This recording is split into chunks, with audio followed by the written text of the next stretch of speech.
Alrighty, ladies and gentlemen, boys and girls, welcome back to another Genshin Impact playthrough session. I am so happy for this video in particular because this is the last piece of content that I have to do before we are caught up on all world quests, and this is the last story quest we are doing with Clorinde Story Quest. At the time of recording right now, version 4.8 just recently launched. The summer event is out. At the time of recording as well, I just finished up doing the Remoria world quest content, which was really exciting to learn officially and definitively the true story about the civilization of Remoria, God King Remus, the truth about the Grand Symphony, Catsiodor, RIP, you were the true goat. We freed Scylla and everything else in between. And the reason we're doing Clorinde Story Quest now was that my chat at the time where I was contemplating what I was going to do in what order, a lot of people recommended that I hold off on doing Clorinde Story Quest until after I did Remoria. And I think a part of that reason is because from what I remember from the 4.7 trailer, they did mention something along the lines of, oh, Traveler, do you want to play Mare Chose Hunter with us? And I think Cassiodor is considered the golden hunter of the Mare Chose hunters of the past. So I think there's like a little bit of, obviously there's Mare Chose references in there. And obviously Clorinde is somewhat focused on that too. She is a champion duelist. And so I just felt that it was appropriate to wait until after we did Remoria. We did Remoria last week. So we are now finally finishing off with version 4.7 content with this, and then later this weekend we're going to be officially starting the summer event. So things might be a little jumbled as to when this is uploaded on YouTube. Well, Remoria will be posted when we get to 4.6, but I'll let you guys know in those videos when I actually recorded those videos during the patches of. So yeah, we have Clorinde 07's in chat for the fact that I did skip her. So this is another character story request along with Chiori and Cloud Retainer that I have skipped. At the time of recording, I'm also skipping Emily. So I'm flying by the seat of my pants now. Now I'm picking and choosing. That's very much where I am in the game right now. I'm saving all of my pulls for Natlan characters and whatnot. So, oh, another huge, massive Giga Chad update here. I am so happy that nearly 4 years into Genshin Impact, 2 massive quality of life changes have happened in the game that I have been advocating for since version 1.4 with Windbloom Festival. I didn't even ask for this. This is actually a bonus. You can now officially hide your entire HUD, and I can't tell you the level of anxiety and fear that overcomes my person because of the fact that you guys should probably know at this point, if you've been watching the playthrough, I do not pay attention to my stamina meter. And what is not shown on my screen right now, 2 important things: my health and my stamina. So if I mess up this like jumping loop that I got going on right here, and I take a wrong turn and I slip and my finger slips, there I go. I'm dead. I'm falling off a cliff. I'm falling into a 5-foot puddle and drowning somehow. It's not a good look. And if I'm out in the open world and I'm fighting and I can't see my health, I'm just gonna get two-pieced by a freaking hilly churl, and there goes my freaking life. So I think this is a good feature if you like if you're a content creator and you want to take like B-roll footage of certain characters, you want to have like an immersive scene play out where you don't have to worry about the HUD and you don't have to zoom in to where the HUD is hidden. Like, this is great for just getting B-roll for like video essays or lore videos or whatever the case. So for content creators, this is huge, especially if you have like a lot of characters that you guys want, that you want to rotate through and whatnot. This is a really cool feature. My personal favorite that I've been advocating for almost 4 years now is the feature where you're able to hide your HUD. You're able to hide the subtitles and all the text on your screen during cutscenes. And this is actually the first screenshot that I have ever taken in Genshin with the feature. As soon as 4.8 dropped, there were some world quests that I had to conclude on Petrichor, and this was like one of the Fatui Harbingers like that was talking to me and talking to the characters in the quest. And I was like, holy shit, this is a really interesting angle. I've never really seen an angle of a Fatui agent this close. And so I literally just hid the HUD and I took a screenshot, and I think I have about 1,500 pictures in my Genshin screenshot folder at the time of recording. I'm not even kidding you. I think that's gonna double by next year. The second they release Charlotte, I am going to make a free-to-play alternate Lumine account, and I am going to be taking all of the pictures that I've missed out on for the permanent content of the game from 1.0 content to present day. I lament all of the limited quests that did not have this feature available for them at day 1. 4.8 and beyond, we're going to be able to have it. Hopefully Hoyoverse can find a way to have people do past events that they missed out on, because that would be the ultimate way of fixing this issue for any type of content that you can re-experience if they decide to bring it back in the game. But yeah, I'm super happy that, you know, this is a better late than never vibe. Unfortunately, it comes at the cost of having to make a new account and retouch old territory, but this was one thing that I was really happy to have. And at the very least, it's gonna be there for Natlin, Snezhnaya, the Abyss, Celestia, Conria, like all of these other like far more goated places. And at the very least, I just have to make an alternate account for anything that is permanent that, you know, I wasn't able to take better pictures with. And again, 07's for any permanent content unless they fix that in the future. But with all that said, we are finally here to usher in and start the Clorinde Story Quest. Very excited to see how this story plays out. This is the last piece of content that we're going to do before the summer event, so I hope you guys enjoy. So we're going to unlock Silent Night.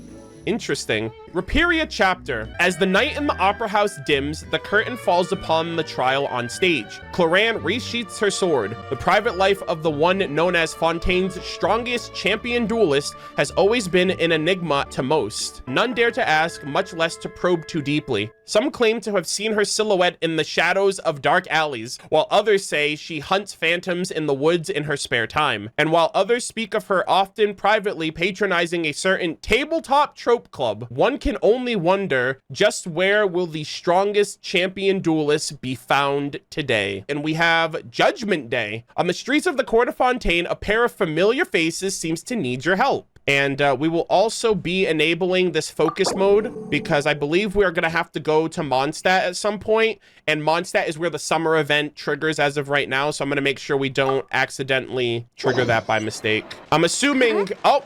Do you also see I was Navia just about to say, I'm assuming the two people is Navia and Clorinde. They might have run into some kind of trouble. Nice. Let's go check out what's going on. Woohoo!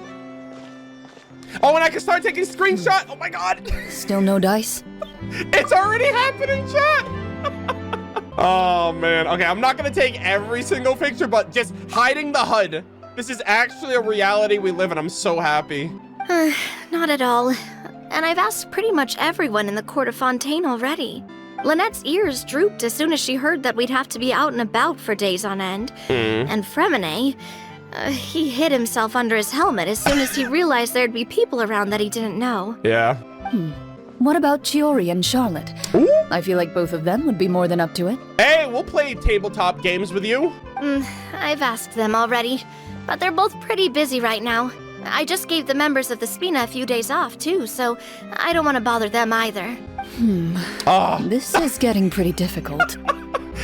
They both share a single brain cell, chat. All right, it is beginning now, ladies and gentlemen. The screenshots have officially commenced. Oh, no. Navia, Clorinde, what's up? Oh, my. Well, if it isn't my dear partners. Howdy, partner. How are you all doing? Huh. Navia? Ooh. Huh? Oh, you mean... Traveler, would you like to play Mare Chose Phantom with us? Yep, this is our chance. Oh my, okay guys. What are you doing to me? Oh no. You know what? I'd let it happen, guys. I'll say it. I'm not a coward. Go for it. Do you need our help with something? Oh, precisely. My dear partners, we've got a huge problem right now that only you can solve. Oh my god. Please don't do this, guys. Screenshots galore. Whoa, for real? Absolutely. We've already exhausted all our other options. Tell me about it. Traveler, Paimon, would you join us and play Mare Chose Hunter Judgment Day? Mare Chose what now? It's a new game script by the Tabletop Troupe, a local roleplay adventure club. Ooh, D&D club. Ever heard of the Tabletop Troupe? No. They put out games that allow you to participate in a story and roleplay characters with your friends. Oh, I've loved their stuff ever since I was a kid. That sounds super interesting. Clorinde and I are both veteran members of the club. Recently, someone came up with a new script and was looking for people to help playtest it for them. Of course, I couldn't refuse. I mean, come on. A brand new script? Nobody has ever played it before. Oh, shit. Generally speaking, scripts at that level of development have a lot of issues. But I think this one is pretty solid. Ooh. The author obviously put a lot of work into the story, and the world building is also quite credible. Whoa. I know I was the one that handed you the script, but some of us haven't read it yet. No spoilers, please. Yeah, keep that spoiler shit to yourself. Stop spoiling. Anyway, the script calls for a team of 4. Ah, yes. We're missing one final player right now. Aha, and that's me. So, you're saying you'll help us out? I knew I could count on you, partner. Hey, anything for you, partner. Paimon and the Traveler are kind of a package deal. Is that okay? Bam. That's not a problem. I'll adjust the pace based on the actual number of players and ensure that everyone has a good time. Is Paimon gonna get a role in the story too? Wanna play? Paimon will follow your lead. I always help a friend in need. Well, that solves our problem. You have our thanks. Hell yeah. Woohoo! I'll go grab the script manager from the club right away. Woo! The script manager? Didn't you just say that you gave Clorinde the script? The club introduced a completely new kind of gameplay for the script. Ooh. In this iteration, the Game Master's version of the script is incomplete. Ah. The script manager provides the next part of the script only after players have completed the current list of objectives. That's kind of cool. I've never played D&D, by the way. I understand it as a concept, but I've actually never played like a campaign or done a session of it or anything like that. On top of that, in order to increase player immersion, the club has created some of the story's sets and scenes in real life. We'll only know where we should go once the script manager reveals the starting location. Yo, that's me right there. Player immersion. Wow, you're right. Whoever wrote this script really did put in a lot of work. I literally pick my team based on the quest I'm doing. And it's got a real healthy amount of suspense, right? I mean, even the GM doesn't know how the story will end. Interesting. I look forward to experiencing it with you all. Why don't you go meet up with the others first? They should all be waiting at Chioria Boutique. I'll come over with the script manager as soon as I find them. Sounds good. Remember to always watch where you're going, and don't rush. You say that like I'm 6 years old or something. Let me think. What kind of character should I play this time? I just hope you'll pick up some useful skills this time. Oh, and stop trying to persuade every animal you come across. Oh, God. Silent Night. Is Chiori here, too? Oh! My favorite Archon is here! Oh, my God. Sorry to keep you waiting. Let's go! You're back! Huh? And you've got the Traveler and Paimon with you, too! My heart! What a pleasant surprise. I assume you'll be joining us for the game then? Hell yeah. Linny, Farina! Paimon didn't know you were playing too. Are you also members of the Tabletop troupe? Hey, you two! I'm more of a so casual happy. member, if anything. I haven't taken part in many formal club activities. Lynette, Fremine, and I play something similar at the Hotel Bouffe Tété sometimes, but I'm usually the GM. Bro just called himself a filthy casual. Still, I'm sure it'll be fun being a player for the first time. I'm looking forward to it. Well, I'm not a member of the club at all. Clorinde simply woke me up first thing this morning, said there was a good script worth experiencing, and asked if I wanted in. Damn, she got you on your director scheme right now. She's like, hey, I know you love a good script, director. If you're interested, I can give you a referral. That should give you a 40% discount on membership fees. Oh, shit. I think I'll wait to see how this experience plays out first, especially when it comes to the quality of the script. If it's sufficiently fun, then I'll join. Do you participate in a lot of Tabletop troupe activities, Clorinde? You could say that. She's actually one of the few senior game masters of the troupe. Holy shit, she's a gamer. Right. I knew about that even when she was still my subordinate. Those were the days, am I right?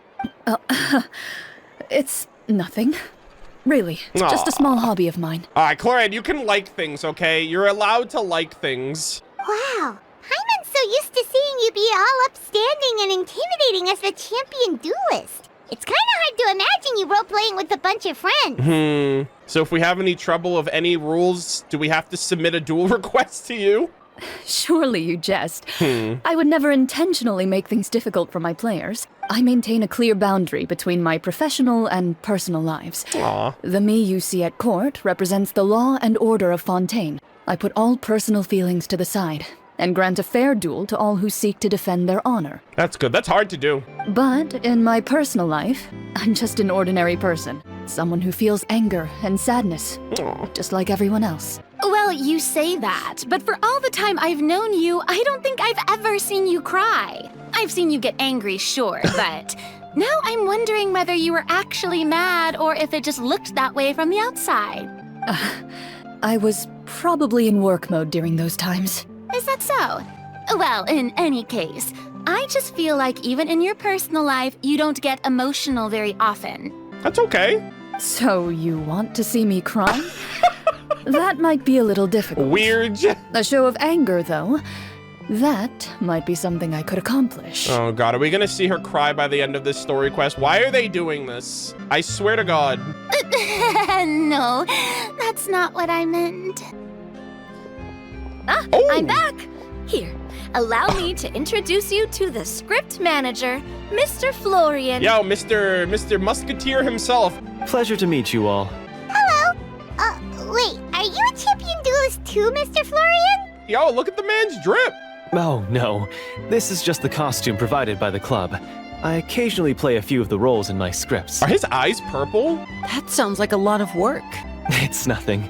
It's the least we can do to give the players a more immersive experience. Anyway, allow me to give you a brief introduction of the script. Oh? This script was adapted from the real history of the Marashose Hunters. Holy shit. You all will play the role of hunters from a bygone era Oh my- and resolve a series of events unfolding in the capital. Yo, bygone era?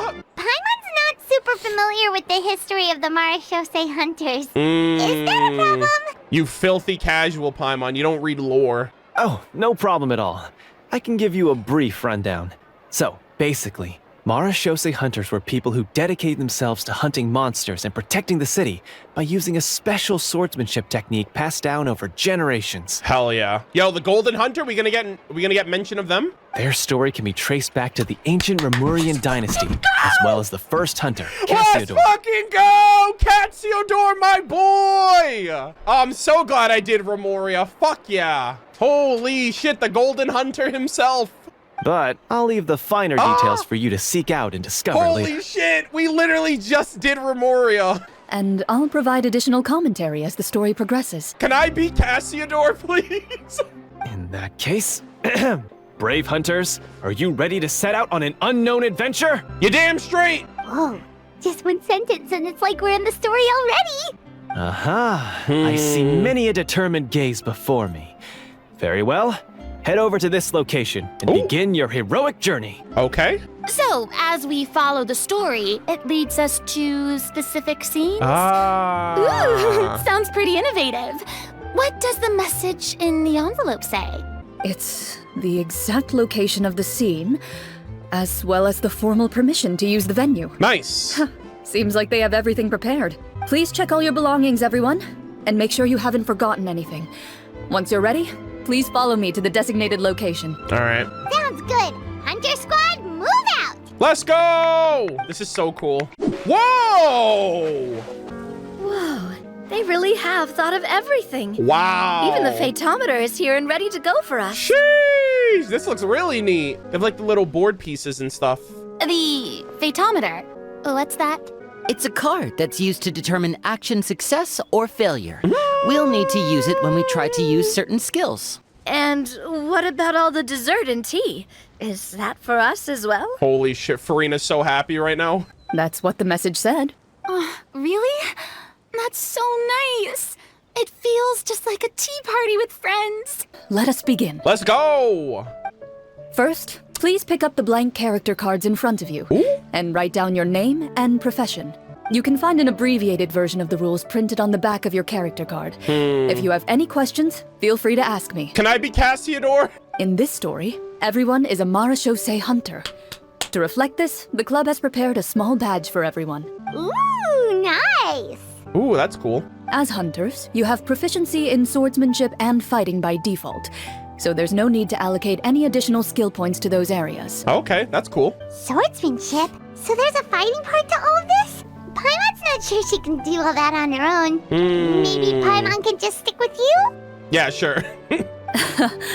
Why don't you share a character card then? The Traveler will be the Marashose hunter, and you can be his little floating assistant.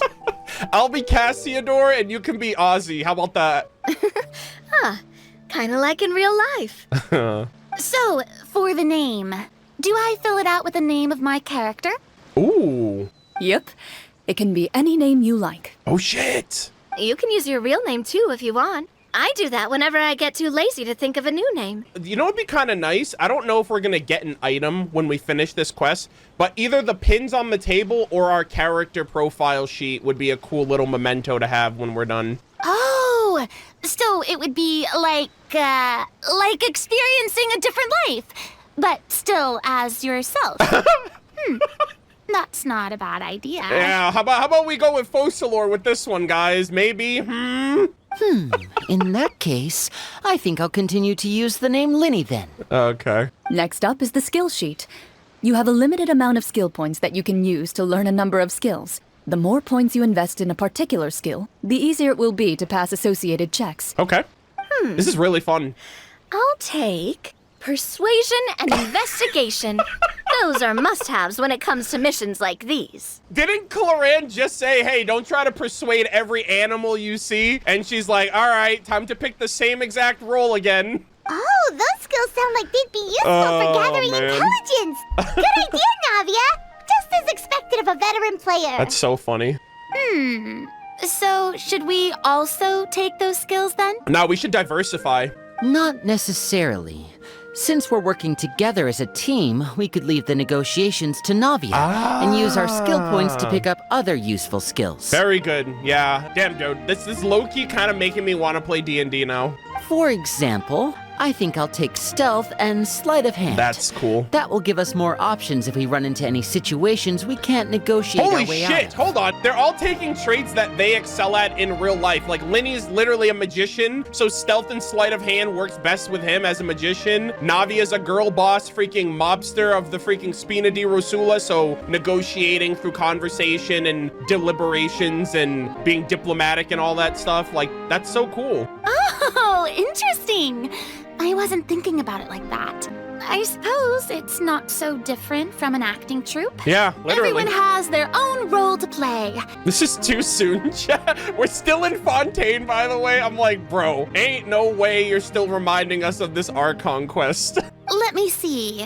I'll take art and performance. I'm not quite sure what use they'll be, but I'm not as knowledgeable about the other skills. And I am not too confident I'd be able to roleplay them well. My perfect little human. Well, that leaves us. What do you want to learn, Traveler? Ooh, cooking, medicine, insight. I feel like medicine would be important. Am I gonna be the freaking healing traveler? I am good at cooking too, right? Those 5-star dishes, I keep Paimon fed. I was thinking medicine because, like, if we're Mare Chose hunters, we're fighting monsters, and nobody else here is like, everyone else is like, hey, I'll use my skills to help out in certain situations, but like, there's no one to heal. So I think I'm actually gonna go with the healer. Ooh, so you want to help people when they're injured. That's nice Oh, I of can you. take two. I think insight just helps out the team better overall in situations that have nothing to do with, like, food. I don't know. Oh, something that'll help you get a read on other people's thoughts. Sounds useful. Let's see. I'm an insightful healer, guys. Oh, looks like you each have enough points to choose one final skill. Ooh. You've all picked such classic skills. It's fine to go a little bit out of the box, you know. Why do I get the feeling she's getting ready to cause trouble? For example, this one here, summon. Ooh. Doesn't it sound super mysterious and cool? You're gonna be a summoner? What the heck? Oh, I saw that one just now as well. The description says, this skill can be used under certain circumstances Hold on. to summon characters or creatures that fit the script's world-building rules. The script's world-building rules, huh? But how are we supposed to know what a Marachose hunter can summon? Oh, that's not for us to worry about, my friend. Just learn the skills that interest you. And the GM will take care of the rest. Oh my god, no shot. She literally just threw that on Clorinde. Yeah, she's like, thanks for giving me more work to do, Navi. I appreciate you. All right, you've convinced Paimon. Let's learn summon then. Paimon can't wait to see what kind of thing shows up. Bruh, ain't no. Yeah, Clorinde's gonna be like, you summoned a stick. Well, now that everyone's more or less finished creating their characters, That's crazy. we can begin. Since 2 of our players are doing this for the first time, though, let me ask, Would you like to play on easy mode or authentic mode? Oh shit, hold up. What's the difference between the two? Well, in role-playing games, the story sometimes changes based on the decisions of the players and the results of the fatometer. Okay. For example, if you fail a check, that means you cannot use the target skill in that scenario. A critical failure may even result in further negative consequences. Oh god. If you choose to play in authentic mode, every time you elect to use a skill, you'll need to use the fatometer to see whether you succeed or fail, and face any consequences that may follow. If you choose easy mode instead, every check will be successful by default, and you won't have to worry about luck. That's playing a boring, factor. though. From what I've heard and experienced from others, part of D&D is like when you fail, like those failed checks, I think, result in some of the most like crazy, insanely like ridiculous results that you're just like, how did we end up here? You know what I mean? Like failing is part of the fun. Oh, wait. Oh, this is actually a mechanic. Hold up. Okay, wait, we're actually playing D&D. Press to draw a card and get a random number between 1 and 20. If the number displayed is greater than or equal to the checked difficulty, you will pass the check. Otherwise, you will fail. Players role-playing and the scene of the story can sometimes affect the results of checks. Your current check bonuses will be added to your randomly drawn number, making it easier to pass checks. In easy mode, all checks are considered successful by default. Given We're going that authentic. I'd like to focus on the story, I suppose I should pick easy mode. I'd feel bad if I brought the team down by failing my checks. Oh, come on. Don't worry about that. RNG is the lifeblood of role-playing games. Shut the fuck up. I'm going with authentic mode for sure. Yeah, RNG is the lifeblood of the gacha system. You hear that, gamers? RNG is what keeps this game alive, and they know it, and they just said it to you right to your face. Never knowing what you might have to overcome. Ugh, doesn't that sound exciting? I'd rather be mentally prepared for what might happen. All right, then I'll mark down Farina for easy mode. All her checks will be successful by default. That's okay. As usual, Navia and Linny will play on authentic mode. That's okay. Let Farina do that, okay? She's new at the game. I'll allow it. What about you, dear partner? How would you like to play? I would like to pick authentic mode. Thank you very much. Trust me, you'll see the beauty of RNG. I'm about 4 years into that with multiple games, Navi. I think I understand the beauty of RNG. Honestly, I don't think Clorinde would make things too difficult for us no matter what the fatometer says. Bruh. Isn't that right, Clorinde? Stop this. No promises. Yeah, there you go, Clorinde. Tell her. Be like, hey, you're not getting away with this just because we're friends. That wasn't super reassuring. It wasn't supposed to be Paimon, we're gamers. Well, anyway, enough talk.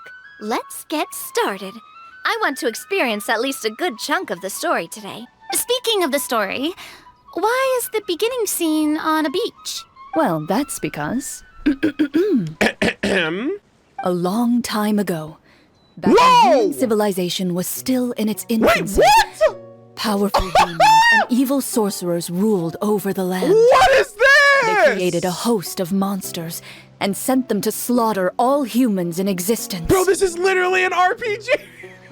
Wait, does everyone get their own little portrait? Played by Clorinde, Game Master. That's so sick. Soon, a group of human rebels banded together. With their swords raised, they swore to brave the darkness, and in doing so, subdue each and every monster that sought their destruction. Wow. They became known as the Marashosei Hunters. Oh, wait, what is this? Oh my god, what the heck? Wait, are we in Sometime Mondstadt? later, as a member of the Marashosei Hunters, Hold up. you receive a commission. Oh, that literally looks like Following the address Mondstadt. provided on the message, you take a boat and arrive at this strange Oh, we're playing out the scene. That's why Farina was in Mondstadt in the trailer. city. As you inhale, you can taste the slightly salty air of This the is docks so cool. as you begin to survey your surroundings. There aren't many people in the vicinity, but you do take note of a few others who, like you, seem to be sizing up this place. Oh, this is so cool. This is so cool. Your eyes meet, and you realize these people are fellow Marashosei hunters. Hell yeah. Likely led to this location after receiving the same commission as you. You're all Marshosei hunters too, right? Allow me to introduce myself. The name's Navia, monster hunter by trade and helpful neighborhood businesswoman on the side. These look so cool. Look at her. That outfit looks so... I love how we all have the same similar, like, Marechosei cap, like our hats. What say you to traveling together? Oh. We can help each other out on the road. Okay, count me in. Yo! What the hell? Bro looks so sick. He literally looks like a freaking rogue, like, thief or like a bandit or something. I also love how he has the little, like, that's an artifact piece on his hip right there. Literally the Marechosei hunter set. Wow. My name is Linny. I've been wandering since I was little and picked up a few less than legal tricks along the way. I was adopted by a Mareshosei hunter and later chose to follow in his footsteps. All right, we have Farina next. Is this where you introduce your character to everyone? It sounds like they've done this dozens of times. I mean, you've done this thousands of times, probably. Oh, look at her. Oh, she's the bard. Farina, and, I grew up in a noble family. I always had a strong interest in performance and the arts. Even though I'm a Marshosei hunter, what I really want is to be a performing artiste. Oh my god, chat, she's the bard. All hail Barbados. I said that shit at the end of the Archon quest and she's guys, Hoyoverse is literally listening to me. I was literally like, all hail Barbados when we saved her. I was like, everyone needs to thank Venti for this. And now she's a bard in Mondstadt. Come on. Come on, man. This is getting old. Hey, that's really cool. Wow, I love these. You can do it, Farina. That's exactly how it's done. Hell yeah, let's go, you're gaming. Paimon is Paimon. Oh my god! And companion to this There's Marshosei no hunter way right they here. gave what a Paimon! Oh, that is so fucking cute. Look at this. Marechosei hunter's good friend. Oh my god, I love the effort. I appreciate this shit so much. Whoever wrote this, you're peak. Holy shit, is that getting paid? I've been studying medicine ever since I was a child. I want to do my part to eradicate these monsters and use what I've learned to heal others. Oh my god, because wait, would it be different if I picked the cook then?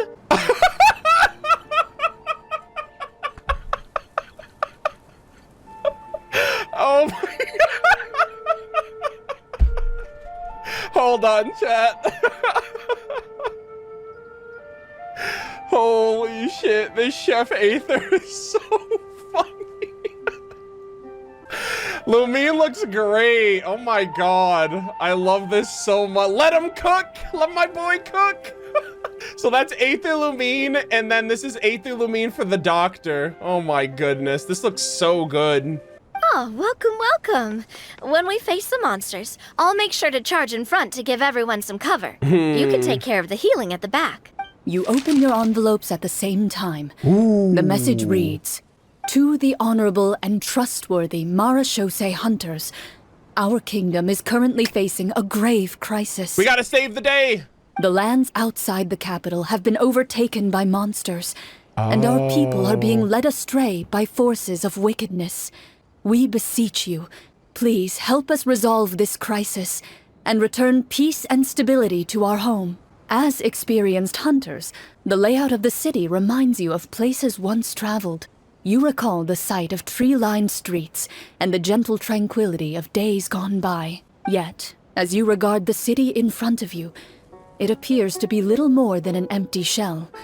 Its hollow gates are open to you, beckoning you to come forth and bring salvation back to the town." Are we gonna fight creatures within Mondstadt? I carefully read every line of the letter and turn my attention to the signatures at the bottom. Who issued this commission to us? You see a long string of unfamiliar names. It would seem that many of the residents of the city issued this commission together. They sensed that things were not right within the kingdom and sent a distress signal to the outside world. You know what that kind of sounds like, chat?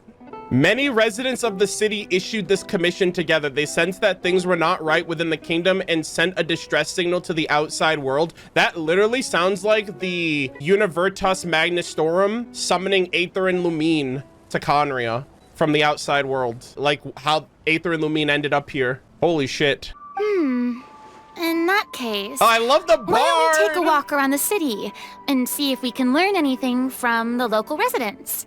Oh, good idea. We might be able to get some leads on the monsters and bad guys we're after. Ooh. Oh, what a transition. You look up and see a tavern nearby. It appears to be open for the day. Holy shit, that was goated. Why don't we go check out that tavern? If the novels I've read are anything to go by, taverns are usually full of information. True. Hey, the bard would know, right? Oh my god, she's literally Venti for real. Oh wow, so they let you try. That is so funny, chat. I literally made this team for my quest and they're giving them to me anyway. That's so funny. As you approach the tavern, you find a plainly dressed woman standing nearby. Okay. She appears to be rather troubled about something. Greetings, friend. Lovely weather we're having today, don't you think? Oh, hello. I suppose you're right. The weather today is quite lovely. If only those monsters out there would stop causing trouble. Played by Clorinde, melancholic young woman. Yo, this GM's working overtime right now. No wonder she's a senior GM. It seems like every character included in the script has a certain amount of useful information to offer. Wow. If we keep asking questions, we might be able to get some good leads. Oh, come now, don't be sad. Life is all about optimism. Oh, that reminds me. What did you have for breakfast this morning? Huh? What was that? Navi, are you scheming right now? I don't think that's the kind of question we're supposed to ask. Nothing turns a frown upside down like good food. How about some macarons? I could make you some. Oh gosh. You didn't even take cooking as one of your skill proficiencies. That's not necessary, miss. Excuse me for saying this, but you don't really look like a chef. Besides, I'm not really a fan of sweets. So you're someone who barely smiles and doesn't like sweets. You're really starting to remind me of this one friend of mine. Oh my god, stop. She's just throwing shade at the GM right now. Hey, did she just... me? Clorinde must have broke character for a second. This isn't getting us anywhere. Traveler, maybe you can think of something. I'd like to do an insight check to see what's troubling. Hey, there you go. I guess it would have chosen either cooking or insight, depending if I picked the other option. The results of insight checks aren't disclosed to the players, so I'll be the one consulting the fatometer. You notice that when she's quiet, she has an empty look in her eyes, as if her thoughts have drifted to a place far, far away.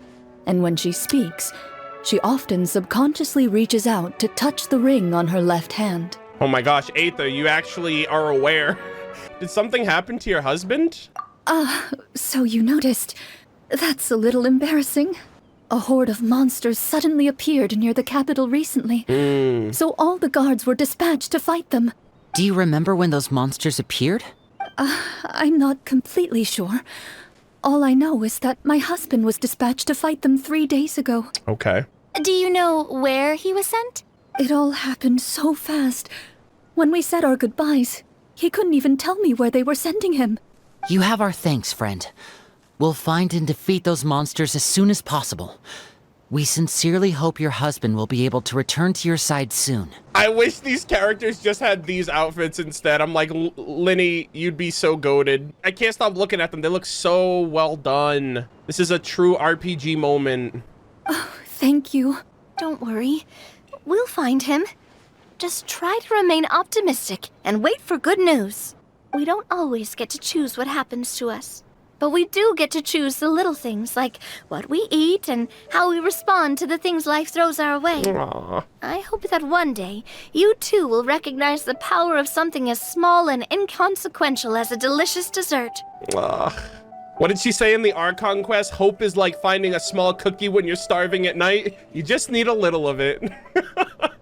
And I mean, she would know, right? She lost like her father, Melu, Silver. She's been through a lot. I'll do my best. Aw. You bid farewell to the woman and continue your journey further into the city. This is a great fucking quest. Oh my god, I love this. As you venture further into the city, the streets Oh, appear the Aether's largely auto empty. walking right now. An elderly woman walks past. You see her shake her head as she puts away her wrinkled wallet. Wow. A nearby merchant folds his arms and gives you a disdainful look. Hello, sir. You get the impression that he's someone who has long gotten used to the sight before him. Oh, okay. Oh my god.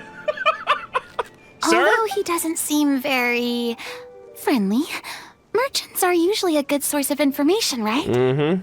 Pardon me, sir. I'd like to ask a question if I may. Okay. That depends. How much are you willing to pay?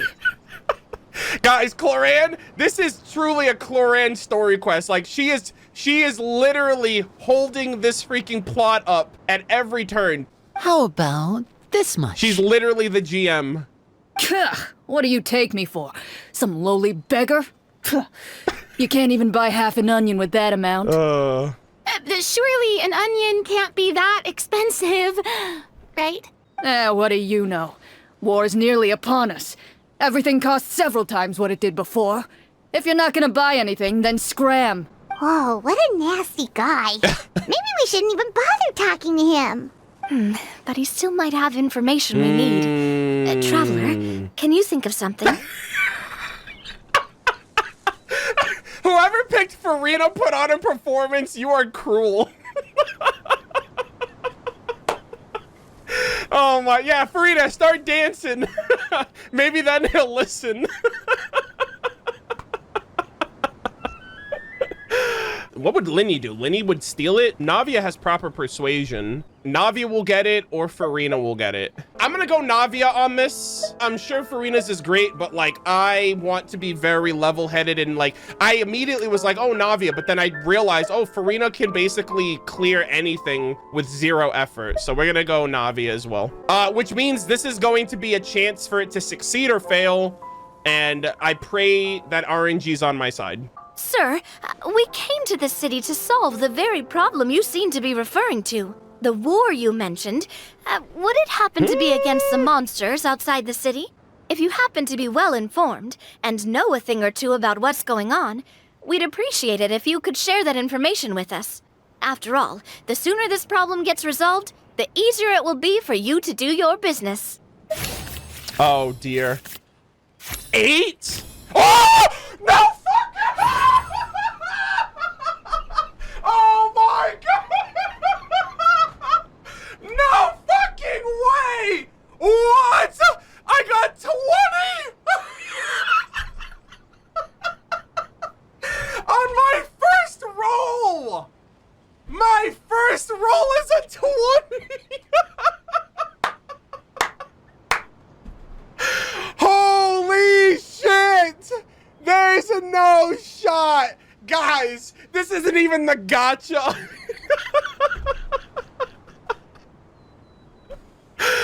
Oh my god, what the hell? Someone's Sasuke clapping? What are you doing? Holy shit, there is no way I got a 20 on my first roll. Guys, this wouldn't have happened if I went with Farina. Holy moly, this is so fun.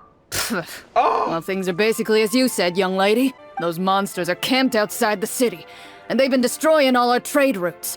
We have limited reserves within the city, so if this continues, we're all gonna be in big trouble. You're saying no one has put a plan in place to distribute supplies or maintain order? We could all starve and those nobles in the palace wouldn't even break a sweat. Who knows? Maybe they've been in cahoots with the monsters all along. That is concerning. All right. That's all the information you need, right? Off with you now. I've still got business to do. Okay, shit. You know, if you smiled a little more, you'd definitely get more business. And I bet that would make your life just a little bit sweeter. I'm not saying it's guaranteed to work. It's just a tip. Holy moly. All right, chat said, Arnold, you should do a 10 pull on standard. C6 Chi-Chi? Okay. What do we got here? No, shut the fuck up. Shut the fuck up. Guys, we found him. Bro's been missing for ages.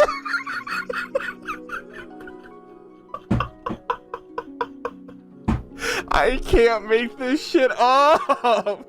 There's no way. Kame's been missing from the banner for months, and we literally brought Bro back on a single 10 pull after hitting a 20 on the standard banner. Oh my god. All right, chat, real quick, we're gonna do a 20 pull because we hit a nat 20, okay? Insane. Okay, who do we got now? All right, you know what? That's fine. Holy cannoli. Sheesh. Absolutely cracked gameplay. Should we try to go somewhere with more people? Oh, how about the city square? Holy shit. Follow me. I can't believe this. Whoa, the fountain isn't here. Holy shit, guys. We really aren't in Mondstadt anymore. The city's central square. You see a man with a slightly anxious look on his face, pacing back and forth, his head hanging low. Holy moly. He doesn't seem to notice your approach. Still immersed in his own thoughts, he shakes his head and lets out a long sigh. This guy seems promising enough. Maybe I can get some information out of him. Hello, sir. Is there anything I can do to help you? Oh, okay. Wait, you're Farina de Fontaine.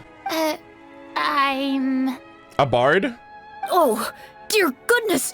You're a Marashose hunter! Oh, okay. We're, shout out to Clorinde's voice range. Holy shit. Like, she's playing every possible character they come across. This is insane. I was like, oh, they sound so different, but I'm like, it's by the same person. You recognize us? Ah, are you one of the people who wrote the commission letter? Yes! Oh, I didn't expect you to actually come. Oh, what great news! The city is saved! What happened here? Alas, Wow. we once lived comfortable, carefree lives. This city used to be free of monsters. The first Marashose hunter, Cassiodor, the Golden Hunter, he was the one who drove them back. Oh, my boy. My Cassiodor. My Catsiodor. However, monsters have once again surrounded the city. Perhaps the seal that kept them at bay has lost its power. Or perhaps an evil sorcerer has been meddling in our affairs. All I know for sure is that their return has stripped the city of any chance at peace. God, I love this so much. Are there not enough soldiers to drive them out? This is also such a unique experience. Genshin has never done something like this before. It's not a question of numbers. The guards simply have no idea how to deal with them. Most people my age have never even seen one of the monsters, much less been trained to fight against them. What's worse, many of us don't even know the history of the Marashose hunters anymore. Uh-oh. When I was a child, though, my grandfather would tell me stories about how the Marashose hunters drove back the monsters. So, on the off chance that something might come of it, I decided to reach out to you. Okay. Well, you can rest easy, friend. The righteous and formidable Marashose hunters are on the case. Hell yeah. The man is touched by your determination Oh, look at and us! resolve. The squad! His eyes begin to well with tears of relief. Still, if we are going to hunt the monsters, we need to know where to find them. Can you give us any leads? All I know is that the area outside the city is dangerous. I'm afraid I can't point you toward a specific location. Oh, although, if you leave the capital through the main gate and follow the road, you should run into a group of guards. They might know more about where to find the monsters. Okay. I see. We'll go look for them then. Take care. All right. Be safe. Be careful. Oh, and one last thing. The monsters outside the city are just part of the problem. There are evil sorcerers inside the city as well. So be on your guard. They're actively working with the monsters and have corrupted the court ministers with malicious magic. They're the reason why, even inside the city, everything has been a giant mess. Even one of our kindest ministers has turned into a boorish and unreasonable figure, interested in nothing but enacting laws that exploit the people. Who knows how much longer we'll be able to go on like this. I can't believe this is Clorinde's VA. What, Crystal Lee, I think? Insane work. Talk about being stuck between a rock and a hard place. I feel bad for him. Maybe we should try to cheer him up? Okay, this is where Farina's gonna shine, Chad, okay? I know this is a guaranteed W, but when Farina first came in, she was like, hey, maybe I can do something to help. So, Farina, go for it, okay? This is your moment to shine. Like, now? Is this really the right time? No time like the present. I appreciate your kindness, but for now, it's more important to focus on the crisis at hand. Oh, okay. Brave hunters, Damn. I leave the future of this kingdom to you. Damn. He was just like, no, thank you. I do not care about your performance. Damn, Farina dodged a bullet. I love this load screen, by the way. Oh, we going back to the present? If I understood correctly, there are currently 2 problems in the kingdom that need solving, right? Exactly. We need to defeat the monsters outside the city and take down the evil sorcerer stirring up trouble from within. But which problem should we tackle first?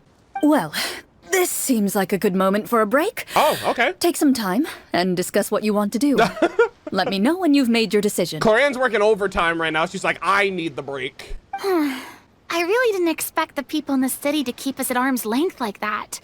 I totally thought the hunters would be treated like heroes. Well, Clorinde said the script took cues from the real history of Fontaine, right? Yeah. Maybe the real-life Marachose hunters were also treated like that.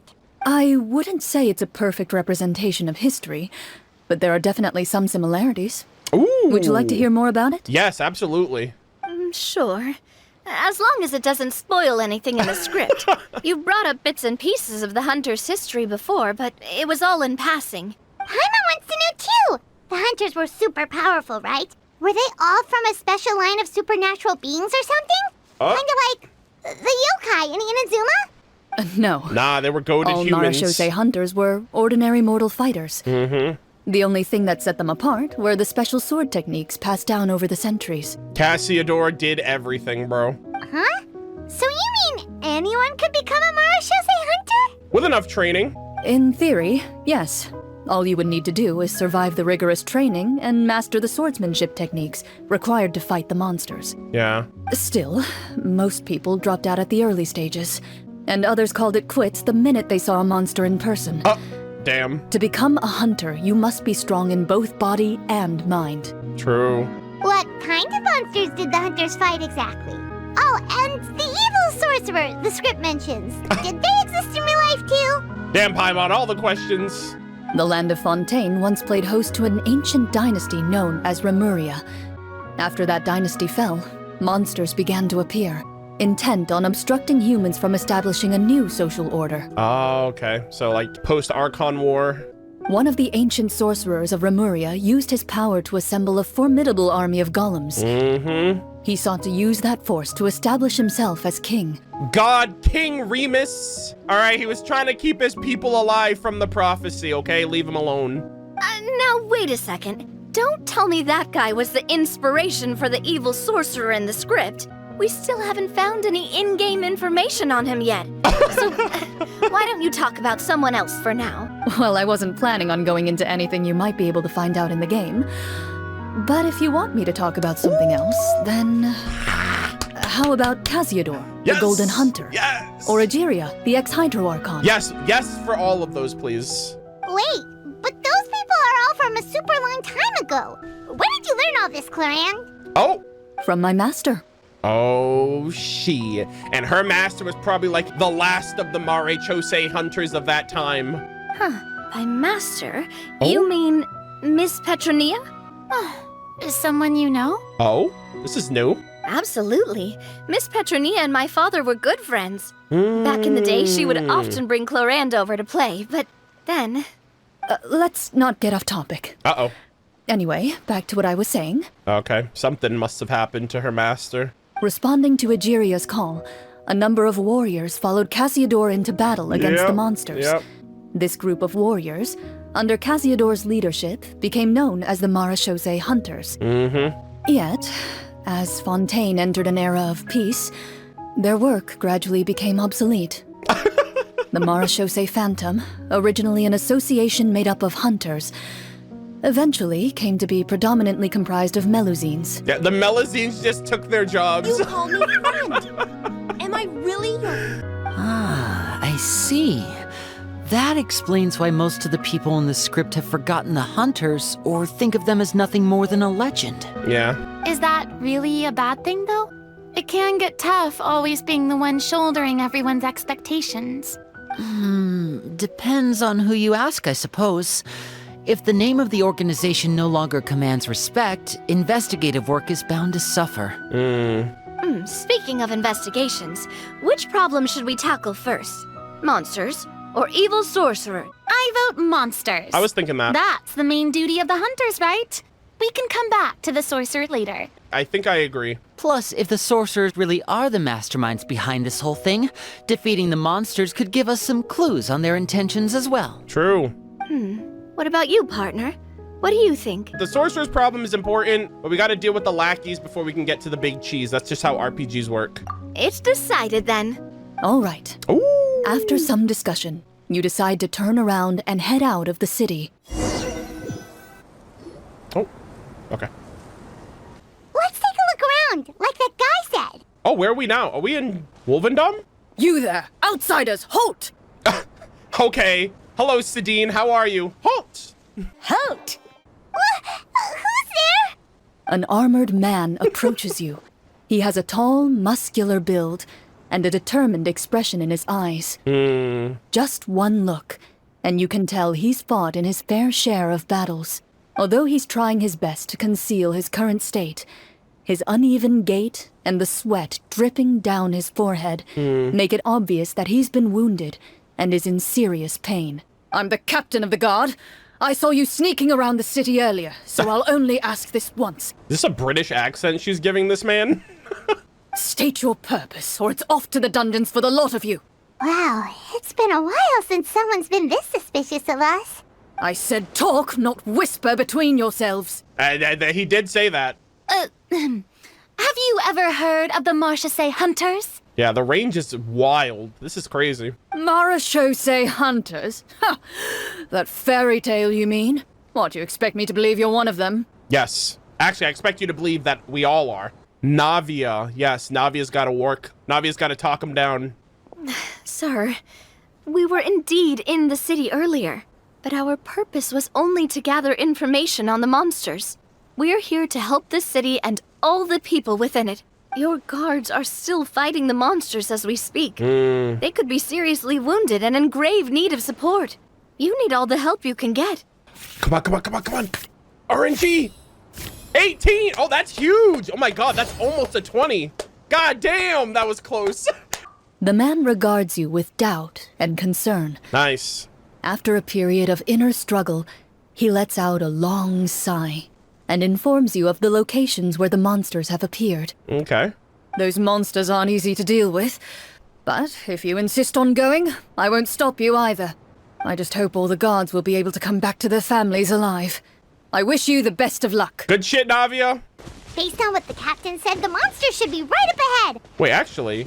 Let's go. Hopefully we're not too late. Oh no, this is the Whispering Woods, right? Oh, we found some guards over here. As you approach the battlefield, you see numerous people lying by the side of the road.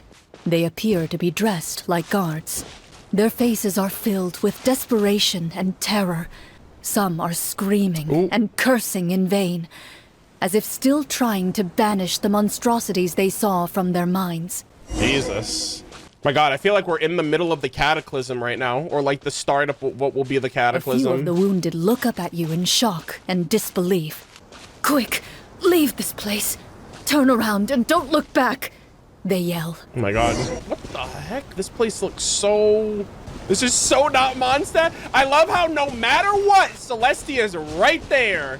It doesn't seem like there's any information to be gained from the area up ahead. Oh. You conclude that this area is best left unexplored at this time. Oh, okay. I love how she took over for Paimon too. Let's explore this area later. I see. Whoa, hold on. Oh, they're mixing stuff up over here. Holy shit. The claws. This is the place he mentioned, right? You see broken iron swords scattered all around you, Holy shit. and downed trees riddled with terrifying claw marks. This is so immersive. All the signs point to one thing. A truly devastating battle just took place here. Be on your guard, everyone. The monsters might still be around. Before you can finish your sentence, you hear rustling sounds from the surrounding bushes. Rift Hounds. The monsters have emerged. Yeah, we have to be like during the cataclysm or something. They close in on you without fear. You get the impression that, in their bloodthirsty eyes, you're just another meal for them to devour. I don't know if the Abyss even needs to eat. A little help here. This thing wants to eat Paimon. Your battle round begins. Now. Let's get it. Hey, we're proficient in swordsmanship. Oh, wait, I choose? Oh, no. Oh, no, chat. There's 12 cards here. Okay. All right, you know what I'm going to do? I'm going to pick card number 4 because we are the 4th descender. Ah, no! No shot they gave me the number 7. I'm pissed. I'm so mad. I'm so angry. Oh, no. We failed, chat. Do we instantly die? What is happening here? Combat power remains unchanged. Oh, would I have gotten like a buff or something if we had done it? Let's go! The next battle round begins now. Oh shit! Remorian freaking soldiers now.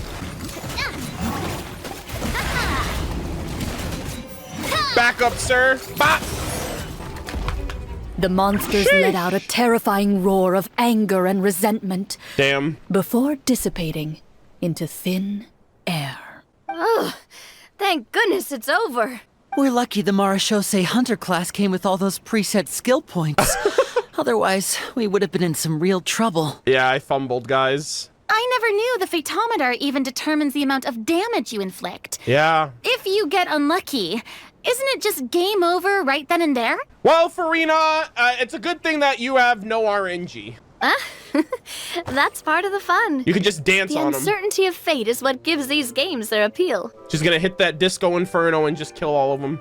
Just as you begin to celebrate your victory, a suspicious lump on the ground catches your attention. Oh? A suspicious lump. Wait, could it be the thing that appears after every battle? Oh my god, the loot! The loot dropped, the chest! I walk up to it, crouch down, Hold on. and begin to carefully examine it. Hold on. I've still got my right glove on, so it should be fine for me to touch it, right? As you investigate the mound, you discover that the exposed portion appears to be made of wood. Ooh! It was previously obscured by the large form of the monsters. Oh my god, is it literally a group chest? A common? Whoa, it's a treasure chest! Let's go! Let's dig it up! Oh my god, that's so funny. With everyone's help, you successfully excavate the wooden chest from the ground. And claim your 2 primo gems. Even without opening it, you can tell from the mora and jewels scattered around the chest that it must contain quite the fortune. Uh-huh, sure. Makes sense. We worked hard for this. Let's open it and we can share what's inside. I can understand your excitement, Paimon, but think about it. Doesn't it seem like there are people out there who need this treasure more than us? Oh, really? Is that what we're doing? We're thinking about everyone else in this moment? Yeah.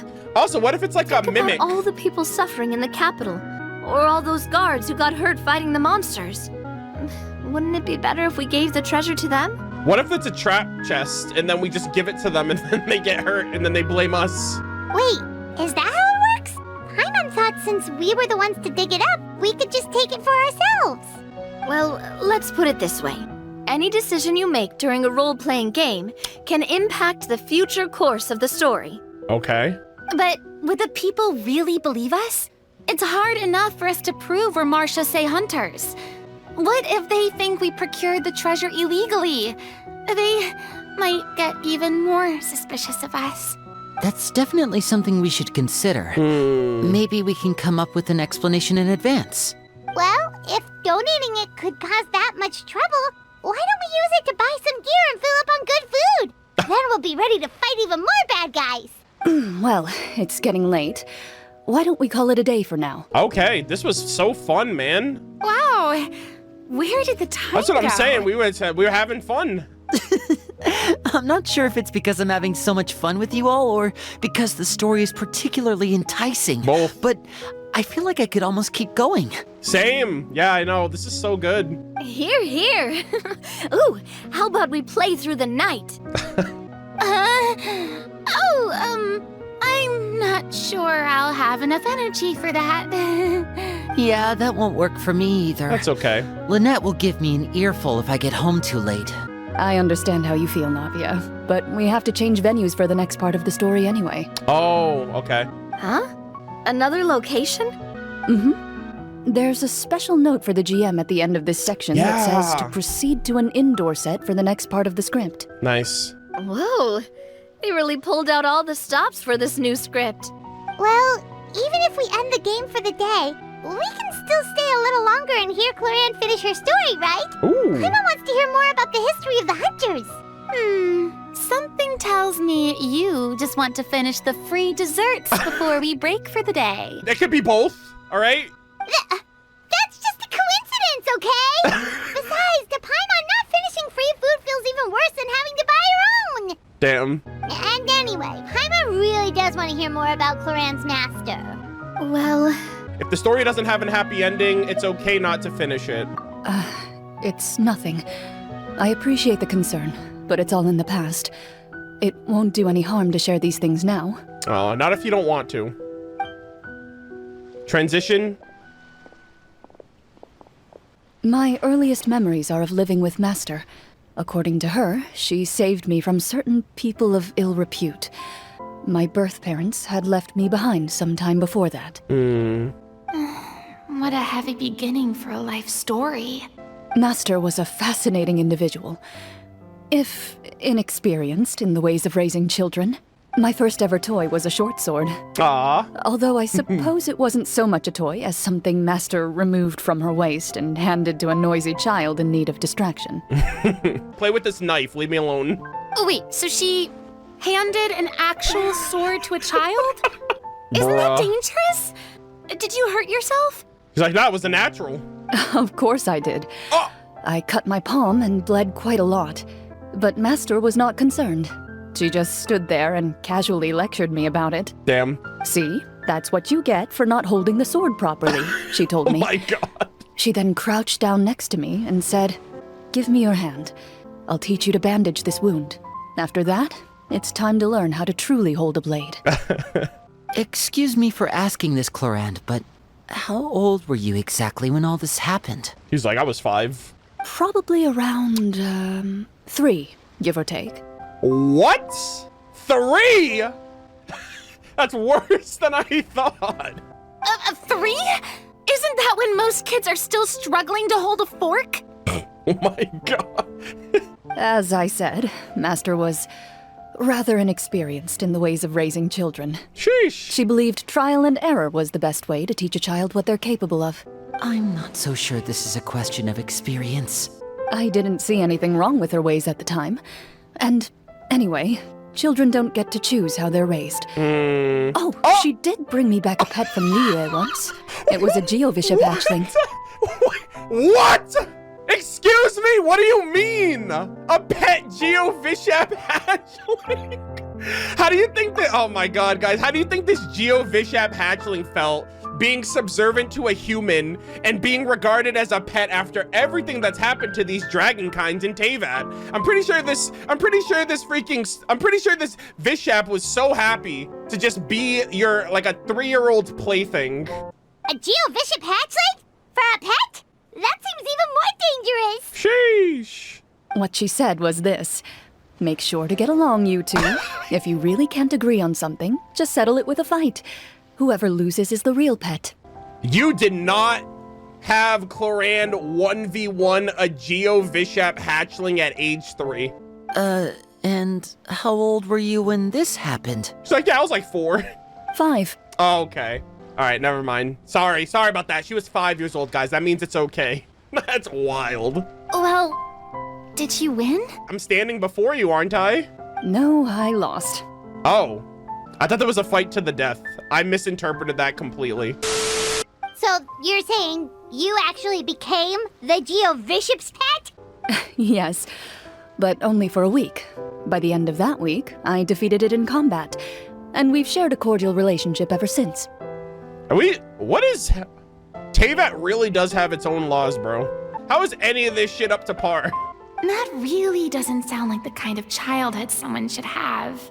Yeah. Later on, I gradually understood that Master most likely didn't know any other way to raise a child. That's true. She was a Marachose hunter. That's true. But I never heard her bring up her own parents. Thanks to her, I learned how to navigate the forest by the age of 6, and could hunt monsters in the wild by myself the year after that. Even though the training she subjected me to was strict, she always made sure to take me traveling when she had the time. We met many of her friends during those days. That was also how I met Mr. Callis and his family. You were probably like a freaking jungle child compared to Navia if you guys met at a young age. I still remember the first time we met. You were too scared to join our picnic and hid behind Ms. Petronia the whole time. Aw. I still hadn't really met many children my age at that time, so I didn't know how to interact with others. Ah. After that, though, you started coming over a lot. You loved challenging people to shooting competitions, remember? I don't think many members of the Spina ever beat you in one of those. Jesus. She's like flexing on the kids and the adults. I had a lot of fun during those days. I enjoyed them too. Oh, do you remember that one time we went exploring around the Spina together? We overheard Papa call your master Fontaine's Protector of Justice. This is so wholesome. We tried to pretend like we never heard anything, but you nearly let it slip that one time. Protector of Justice? Oh, wait, you mean that vigilante hero from 20 years ago? The one who is always active at night? Holy shit. Yep, that would be her. That's based. She often would put on a black cloak and go out at night. I never knew where she went or what she was doing. Oh my god. Until, like Navia said, we overheard the truth from Mr. Callis that night. That reminds me of the Phantom Thief of Mondstadt, actually, because there's I think it was like the aristocratic era. There was someone that was like that too. They were a Phantom Thief. 20 years ago, huh? I still remember the guards leaving all kinds of witness reports about her on Nervalette's desk. Nervalette was like, yeah, I'll let it slide. She's doing good work. My apologies. Oh, there's no need to apologize. You had nothing to do with it. And anyway, everything she did was for a good cause. Although, calling herself the Protector of Order was a bit much. Especially when she deliberately operated outside the law. Hey, that's okay. Sometimes you gotta do that. Well, she certainly sounds like a fascinating individual. With her strong sense of justice, it's no surprise her student followed in her footsteps. It's true. I always wanted to become like her. Aw. Someone powerful, great independent, shots. and with a strong sense of conviction. But Did something happen to her? she suddenly disappeared the night I turned 10 years old. Oh no. What happened? I have no idea. She didn't even leave a note. Oh my god. I was never able to find out where she went. That's like Amber with her grandpa. That night, I was celebrating my birthday at Navia's house, but Master never came to pick me up. When I returned home on my own, it was to an empty house. When she still didn't appear after a few days, I went to Mr. Callis's house to ask about her whereabouts, but he only shook his head. Papa probably didn't know either. I know he sent a few people to investigate the matter in secret, but they never found any credible leads. Don't worry, I understand. To be perfectly honest, given Master's personality and way of doing things, it all made a lot of sense. If I had to guess, I'd say she probably used it as an opportunity to force me to become independent. Interesting. Just like how, when a litter of kittens reaches a certain age, the mother willingly leaves them behind. Were you upset, Clorinde? I was at first, but not anymore. I don't believe Master would suddenly disappear for no reason. There must have been something she just had to do. Well, despite everything, you still managed to follow in her footsteps and become the greatest champion duelist in all of Fontaine. You're practically a living symbol of law and justice. True. Yeah, and you're the greatest champion duelist. I suspect my position would be far too by the books for her. Master always did whatever she pleased. But you're right. I suppose I do take after her in some ways. Who knew Clorinde had such an interesting past? I never had the chance to ask her about it before. And I wonder, if Clorinde's master were the champion duelist back then, would that duel against Mr. Callus have gone differently? Damn. Oh no. Judging by the atmosphere, Clorinde and Navia are probably thinking something similar. Ugh. The mood just got super awkward all of a sudden. Would you look at the time? It's getting dark, so we should probably call it a day for real this time. If we keep talking like this, we really will be here all night. I had a great time today, Miss Clorinde. Thank you for being our GM. Anytime. The script was good, but I've got to say, your childhood stories were even better. Ah. Hey, you should tell us more about that fight against the Geobishop sometime. Maybe your master was onto something. Damn. You could be right. What does she mean, onto something? I certainly don't know any 5-year-olds who want to fight a bishop in their spare time. Frida's like, what the hell are these people talking about? Guess I'll head back as well. I need to save my energy if I want to continue enjoying the story tomorrow. You're that excited to hear about my fight with the bishop? Oh, hell yeah. I was talking about the script. Alrighty, Farina. We'll let you go to sleep. Just between the two of us, could you tell me what it was like to be the Geobishop's pet? It was nothing special, really. Geobishops don't understand the concept of a pet. So basically, it just headbutted me whenever I entered its territory. And that hurt? Yeah, and of course. Yeah, it hurt. What, something you want to experience for yourself? Yeah, you get headbutt by a bishop and then come back and tell me. Oh, I'm good. Thanks. That's so funny. All right, look at the camera, Aether. There we go. Perfect picture. Oh, shit. They ate all the food that was over here. They ate everything that was on the plates. Good for them. Paimon, put that food away real quick. All right, I'm going to sit in my own seat. All right, here we go. Let's go meet up with the group. Paimon's really looking forward to today's story. What the heck is it? We're going in a domain? I love how there's a freaking... Oh, yeah, they said it was an indoor area. That's right. Yep, they said it was an indoor area. Buried honor. Enter the game venue. Okay, the vibes. Looks like everyone's here. Now, before we begin, why don't we finish where we left off yesterday? There was an important decision to be made, yes? I'll pour everyone a cup of tea. Is that really the most important part, though, Clorinde? Paimon's more concerned about our current surroundings. Heavy walls, cold railings, dim lights. My God. This is obviously supposed to be a prison. I was about to say, we look like we're in a freaking torture dungeon. I admire the work put into the set. Still, it's obvious the scriptwriter has never paid a visit to the fortress of Meripede. So the set is going to be a part of the script? Oh my gosh, we got tea again. We should invite Risley next time. Unfortunately, that is something I can neither confirm nor deny. Anyone think Clorinde's smile is starting to look kinda scary? Sus. Well, whatever happens, we'll just have to push on. But first, we should really figure out what to do with this treasure. Okay. If we're worried about arousing suspicion because of our identity, why don't we give ourselves a different name, just like Clorinde's master did? Ooh, oh wait, are we switching up again? Yeah, it might be better to keep a low profile. As long as we're helping people, it doesn't matter who we are or what we're called. Okay. Staring at me won't get you anywhere. Or did you want some more tea? Ma'am? Paimon's good. Thanks. Why aren't you saying anything, Navia? Wait, what's that next to you? Oh? Oh, this is the short sword Clorinde mentioned last night. Holy I shit. found it. Is someone gonna get stabbed in this quest? Huh. I'm surprised you managed to track it down after all this time. Well, I made sure to take good care of it, considering the circumstances in which you gave it to me. Uh-oh. Of course I had to keep it safe. Circumstances? Anyway, where were we? Oh, right. I was just thinking about all the potential ways for us to break out of prison. We could dig a tunnel, or try to bribe the guards. Oh my god. Or we can just dance and get out of it easy with Farina. Wait, we haven't been thrown into prison yet, have we?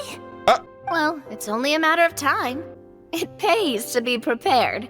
Just like how you should always have an umbrella on hand, even when it's sunny. Oh yeah, I think that's one of her quotes. All right, Paimon's made up her mind. Let's just give the treasure away. Ah, damn, Paimon. It's about time you came around. Paimon may have wanted to keep it, but if it's going to land us in prison somehow, Paimon will be too upset to enjoy her snacks. Paimon's developing as a character. All right then. Sheesh. We can continue with the story. Oh, and we'll collect all the scattered pieces of treasure on the ground as well. All right. You collect the treasure and make your way back to the capital with your bag of loot in hand. Blue Skidoo, we can too. The city is still shrouded in a gloomy, okay, we're still in oppressive Mondstadt. atmosphere, but your spirits are surprisingly high. God, I love this so much. In places where sunlight struggles to reach, you generously share your wealth with the children, the elderly, and the poor in urgent need of help. Thank you, kind soul. I keep forgetting that these NPCs are voiced by Clorinde because they sound so different. The elderly woman's look of gratitude follows you as you walk away, her eyes never leaving your back until you move entirely out of sight. However, there's still quite a bit of Mora remaining. Ooh. It appears you haven't made much progress. She's probably trying to tell us to speed this up. We need to hurry up so we can address the sorcerer problem. That's so funny. It's like you guys haven't even made a den. That's crazy. Should we go find that man again at the square? He seemed like a pretty responsible guy. I'm sure he knows the people here far better than us. Oh, good idea. Nice. Just as you start to make way to the square, intent on finding the man again, Ooh. there's a voice. Oh shit. Oh. Something seems to be on the verge of happening. Okay, never mind. That was easy. Oh, it's the people. Please wait, distinguished guests. Several strange guards suddenly call out to you. They run forward to meet you and proceed to politely pay their respects. Hell yeah. Greetings, gentlemen. Are we being invited for afternoon tea? Surely you jest, my lady. That would not be our place. It is His Excellency the King who requests to meet with you. Please come with us. His Excellency, sorry, I only answer to one, and it's Her Excellency, the almighty Narukami Agosho God of Thunder, okay? Not my king. Do you think this could be a trap? Well, we have to investigate the court at some point, right? Meeting the king himself would be a fantastic opportunity to do that. Yeah, I guess. I say we go for it. If something happens, we'll just turn the whole place upside down. That Yeah. sounds a little intense. Jesus, she's just like, yeah, we'll just destroy After a everything. quick discussion, you nod to the guards and agree to follow. They lead you all the way to the audience hall of the palace. Gilded tables line both sides of the hall. Ooh. The space itself is adorned with all manner of expensive antiques. Oh my God. Glass shelves and silver candlesticks. Okay. The items appear quite ordinary in size and dimension, yet their presence somehow makes the emptiness of the hall feel even more surreal and ominous. Uh-oh. That doesn't sound good. Wow, it's so luxurious. The elderly king, clad in a magnificent robe, sits upon the deep crimson throne before you. He wears above his head a majestic crown, with a gemstone the size of a bird's egg set right at the very front. Ooh. As you observe it, you see a complex pattern of light reflect off its surface. They're here, your majesty. A man dressed in dark clothes, likely a minister, shields his mouth with his hands and bends down to whisper a few words to the king. Yo, bro's got blue hair, blue eyes. That can only mean one thing, chat. Bro's an Oceanid. After a moment, he lowers his hands and stands back up. His gaze shifts to fixate on your group, but he does not move from his place at the king's side. The king does not appear entirely aware of his surroundings. The man by his side, though, we should keep a close eye on him. The king remains still and says nothing. The minister is the one who speaks. Esteemed guests, allow me to thank you for coming to our faraway kingdom. Unfortunately, His Majesty the King finds himself quite exhausted from work. So please allow me, his Prime Minister, to welcome you in his stead. Uh-huh. You're sus, sir. I've heard tell that your group, the Marechaussee Hunters, used your exceptional ability with the sword to repel the monsters near the capital. Such a great deed deserves to be rewarded. However, seeing that I was not fortunate enough to observe such a feat with my own eyes, you'll forgive me for seeking to verify the truth by speaking to you myself. Well, we've got nothing to hide. You brought us here to talk, right? So we'll just explain what happened. All right. Paimon, start yapping. Your account does indeed match those of the survivors. Since you were the ones who defeated the monsters, that must mean you are also in possession of the treasure they stole? Oh. Well, we did take the treasure, but... I mean... How did he know about the treasure? Yeah, that too. What the heck? Then I must ask that you return it at once. It belongs to the kingdom. Bruh. Something's fishy here. Wait, but didn't you just say that our great deed deserved a reward? Shouldn't the treasure be considered a part of that? Yo, talk to him, Linny. Yes, that was indeed what I said. But you seem to have forgotten a very important distinction. Only that which is freely given by the king can be considered a reward. Taking the rightful wealth of a kingdom without said permission, on the other hand, is a crime. But that's completely unreasonable. Yeah, that makes no sense! If it weren't for us, the treasure would still be buried underground somewhere! True! Maybe so, yet the fact remains. You tried to dispose of the treasure without reporting it to the court and without receiving permission, yes? Yeah, but I also did all the work to get it. Yes? Bro. What, no answer?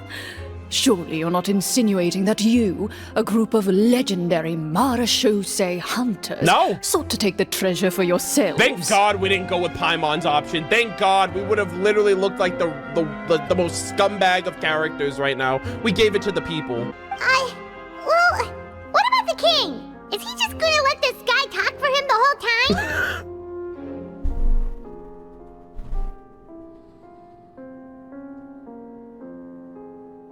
Does Paimon not realize that's what she does the whole game? Is the pot calling the kettle black right now? Paimon, you literally do the same thing. What are you talking about? Clad in his magnificent robe, the king remains seated, with his hands resting on either side of the throne. Do something! His posture is rigid and unmoving. He stares forward with an empty look in his eyes, completely unmoved by the events before him. From the look of things, could the Prime Minister be the evil sorcerer? Holy shit, Farina! Could both the King and the Prime Minister have fallen under the evil sorcerer's control? Holy shit, Farina, you're so good. This is why I love you so much. I didn't even think of that. I would like to observe the number of guards stationed in the hall. The guards in the palace appear fully armed, their expressions solemn. Sensing the tense atmosphere in the room, they stand at the ready, each with a hand placed upon the hilt of their sword, as if prepared to draw their weapons and surround you at a moment's notice. Yeah, Navia, we ain't flipping over anything. Well, there goes my plan to turn the whole place upside down, I guess. Yeah, I was like, Navia, your plans are not happening right now. Yeah, I saw that one. It appears we've been visited by nothing more than a group of ill-intentioned imposters. What a pity. Guards, take them away and throw them in the dungeons. Hey, look at that, we're already here. Before I decide your fate, however, I must first determine whether you have any accomplices outside the court. Uh-oh. Can't we try to slip away? Or maybe start some kind of riot? But if we try to fight the guards right now... Don't worry. At least we figured out who's behind all this. Let's just play it by ear. If you're scared, Paimon, just hold my hand. You can have my hand too. Aw, thanks, you guys. Aw.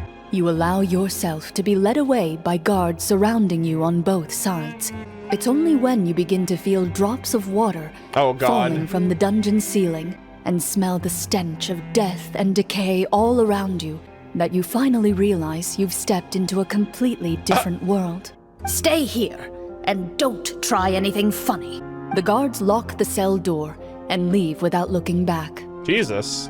Wait, sir!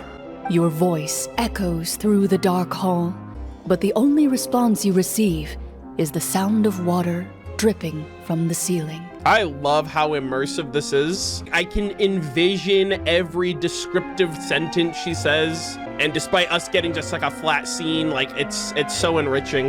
No! What should we do now?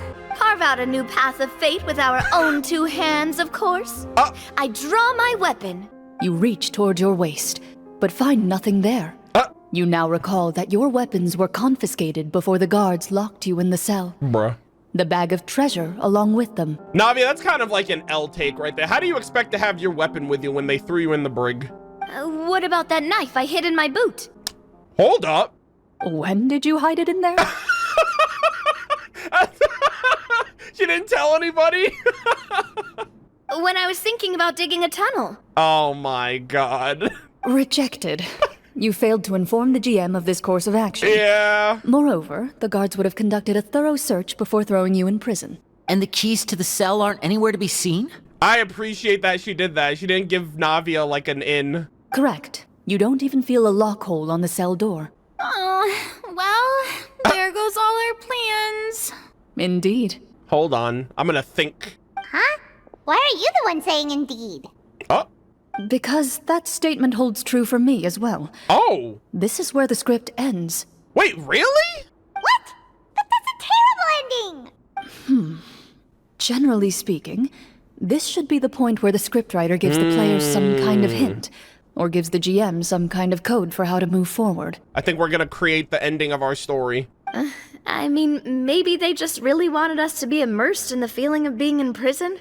Like, they'll only show us the way out once we've grown truly and utterly desperate? That is a possibility. Oh, before I forget, Navia, the short sword you had with you earlier, I took a closer look, and the craftsmanship doesn't appear to resemble anything from this era. Oh my God. If I remember correctly, that style was last in vogue several hundred years ago. It's wild that that's actually true for Farina's perspective, because she's been alive for so long. Wait, Clorinde said that sword used to belong to her master, right? Wait! Does that mean her master has been alive that long? Maybe it passed down. I doubt it. The way she went about things often made her seem childish more than anything. Yeah. I'd say the sword was most likely an heirloom passed down over time.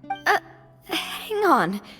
A precious heirloom passed down to you by your master. And you gave it to me just like that? Aw. You weren't worried I might lose it? But you're a family too, you know? Master left many things to me when she disappeared. There was the sword, an old key, and a good amount of junk she probably just didn't want to take with her. What's up with that old key? I gave you the sword back then, because I didn't want our friendship to end. Aw. Wait, when did this happen exactly? Probably after her father died, maybe. After the duel. Between Mr. Callis and myself. Yeah, I figured that. Why do you remind us, Hoyoverse? Stop it. They're like ruining the mood at every turn. Like, why are we doing?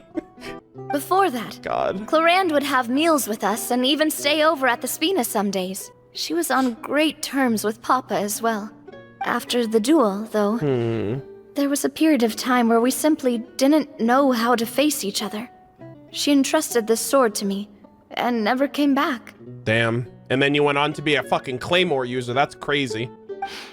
We were both sad and conflicted and totally overthinking everything as a result. Whenever I looked at this sword, I couldn't help but wonder if Miss Petronia had never introduced us to each other at that picnic. Maybe part of the sadness I was feeling could have been avoided. Damn. Back then, it felt like I hadn't just lost a father, but a close friend as well. Guys, this is literally Clorinde Story Quest featuring Navia. Navia's getting all the development too. No one can change the past. The most important thing is that you two found your way back to each other and can enjoy things like this together. Chat, I don't think Linny knows. Yep, you're right. I'm sorry, you two. I didn't mean to bring up any sad memories. No, it's okay. Think nothing of it. No one here is at fault. Yeah, bad things just happen. Oh! What the fuck? Huh? Did someone just fall over? What the heck was that? Oh. Damn, that loud-ass plop was from a note. That's... My immersion is ruined, chat. Hoyoverse, you fumbled. Looks like the next part of our script is here. What? Who the hell just delivered that? Perfect timing. The situation was really starting to get desperate. And not just because of the prison thing. Oh, was it that guy? From Clorinde's face, I really can't tell if it's good news or bad news. It speaks of her professionalism as a senior GM. Oh. Water continues to drip from the ceiling. Uh-oh. In this lightless dungeon, you lack a reliable way to tell how much time has passed. Oh, dear. Eventually, you get used to the unpleasant odor of straw, mold, and rust, and find yourselves alternating between fits of drowsiness and despair. Jesus. Suddenly, you hear footsteps outside the door. Heads up, everyone. Someone's coming. Gather close, everyone, and keep your voice down. Ooh? A savior? In my hour of need? Who are you? I work as a guard in these dungeons, but my true identity is the same as your own. Ooh. I'm also a Marashose hunter. Okay. Okay, Paimon. That's the most Paimon line ever. Shh. I've already sent away the other guards, but if we make too much noise...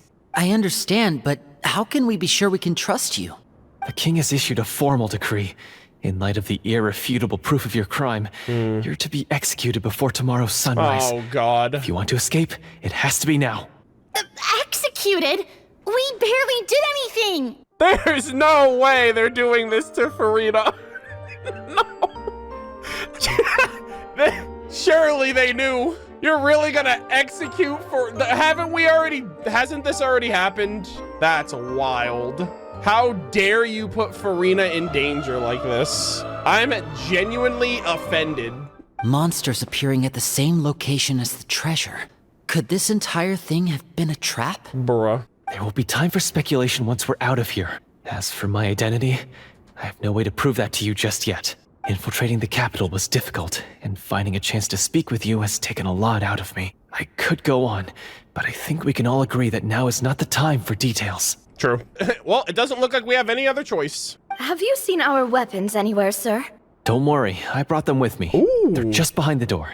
Still, these weapons alone won't be enough to defeat the true enemy behind the scenes. Uh-oh. His faction is too powerful. The guards are all under his control, and he's even stationed a number of golems in various rooms throughout the palace. To defeat him, you must find a secret vault. It is said that within that vault, the Marashose hunters of the past left behind a treasure with the power to defeat the sorcerer. Holy shit. That's so badass. You're not coming with us? No, I'll remain in the dungeons to deal with the guards. I'll try my best to distract them so they don't go after you. As long as my identity is not revealed, I'll be able to aid you when the final battle comes. In that case, please stay safe. Aw. Thank you for your concern. I will do my utmost.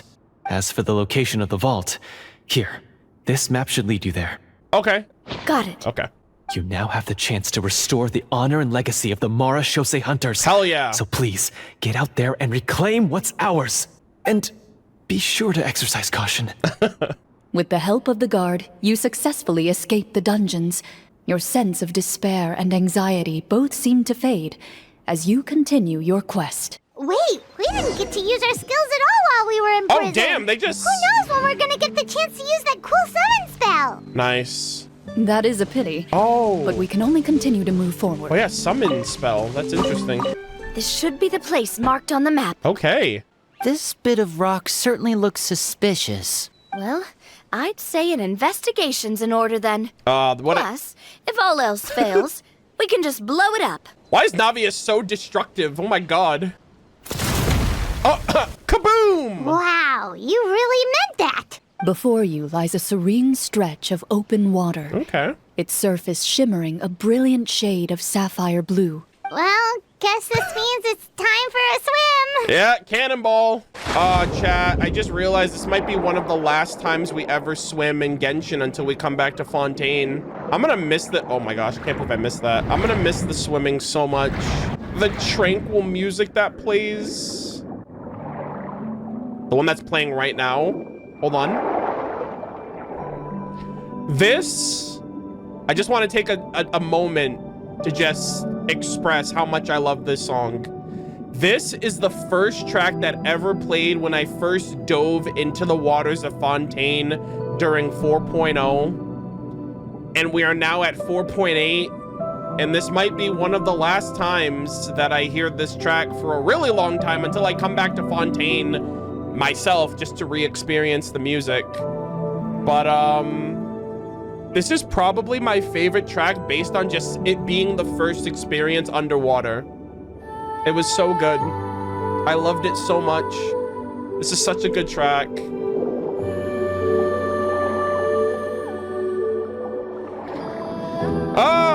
I'm gonna miss Fontaine so much. Oh my god, the music's still playing. Okay. I didn't realize the music would still be playing even though we're out of the water. Oh, what's the matter? Oh. It's nothing. Okay. That was a little weird. As you step into the cave, you find yourself in an eerily quiet space. Before you lies a narrow passageway that appears to trail off endlessly into the distance. Wow, this must be where the treasure is hidden. Oh yeah, the vault. But this door is blocking our way in. Ooh. It almost looks like it's been here for quite some time. I've got to hand it to the tabletop troupe. Oh! You really went all out with the props. No, this might actually be legit. Hold on. I think that's why Clorinde had that reaction earlier. Huh. What have we got down here? A kind of mechanism connected to the door? Ooh. It looks like we might have to arrange it into a certain pattern. Oh, the Marichose symbol on the floor too. A pattern on a stone door. That's something Master mentioned before. Oh shit.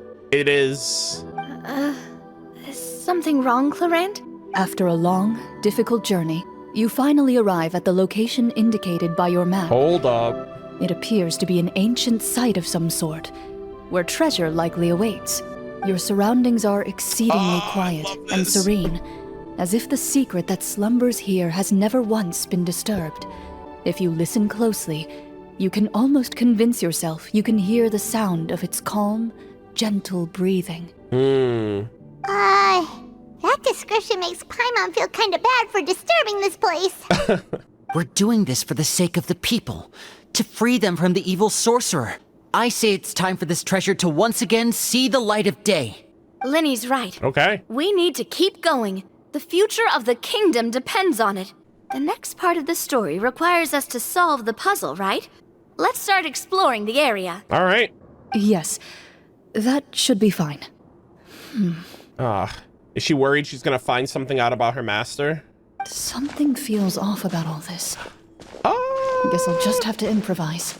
Yeah, we're about to go off the script, chat. I think we're going off script here. Split up and look for clues. Oh! Everyone's walking off. Ah, this is cool. Wait for your companions to progress. Oh, I see. They're all like making moves.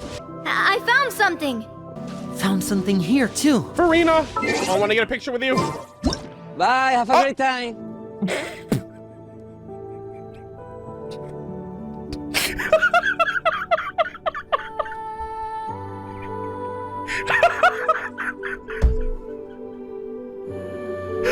Oh my god, that looks so... I have to commit to the photo now. I'm gonna tell everyone Farina should be here, but she ran off the second I pulled the camera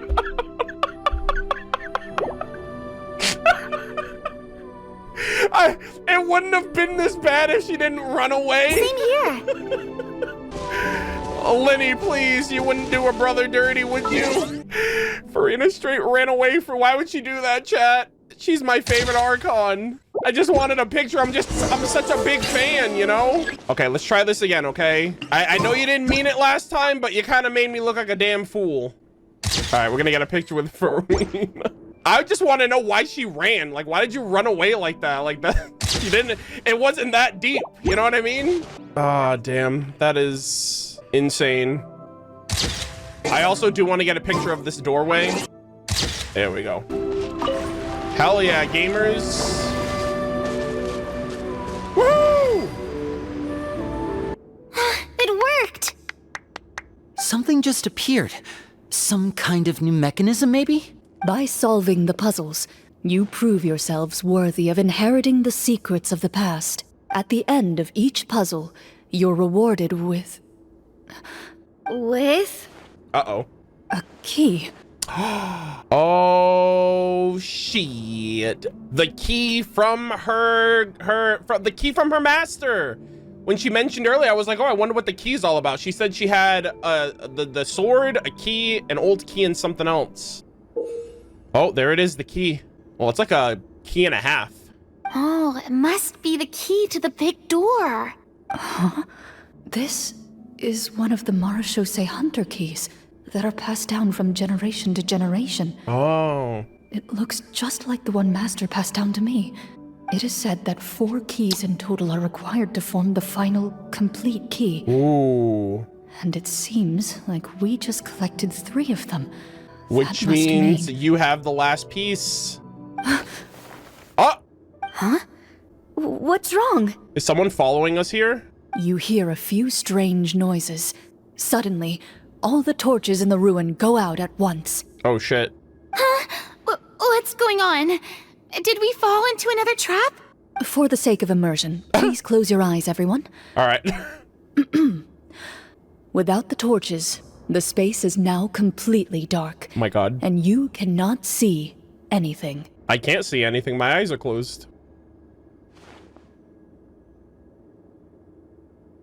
But Paimon can still see a little bit over here. Paimon, don't break other people's immersion. Oh, right. Sorry. I love how she covered her eyes too. Suddenly, you hear the sound of footsteps pierce through the darkness. Oh dear. There's someone else here. Oh, this is so unsettling. I can't see anything. I've been discovered then. Oh! Is it the Marechaussee Hunter man? Wait, that voice, it's... Did we fall for it, guys? You recognize the voice as belonging to the guard who led you to this place. God damn it. It appears he now covets the treasure for himself and has come to stake his claim. Oh, so this is just part of the script. Then I can probably relax. No, I think he's actually here too. Well, if we can't see anything, Hold up. that means we can't fight to the fullest of our abilities. Should we retreat for now? Judging by the way he's holding his sword, he must be a real Marechaussee Hunter.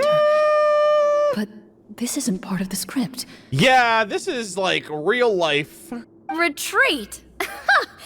That's not the Hunter way.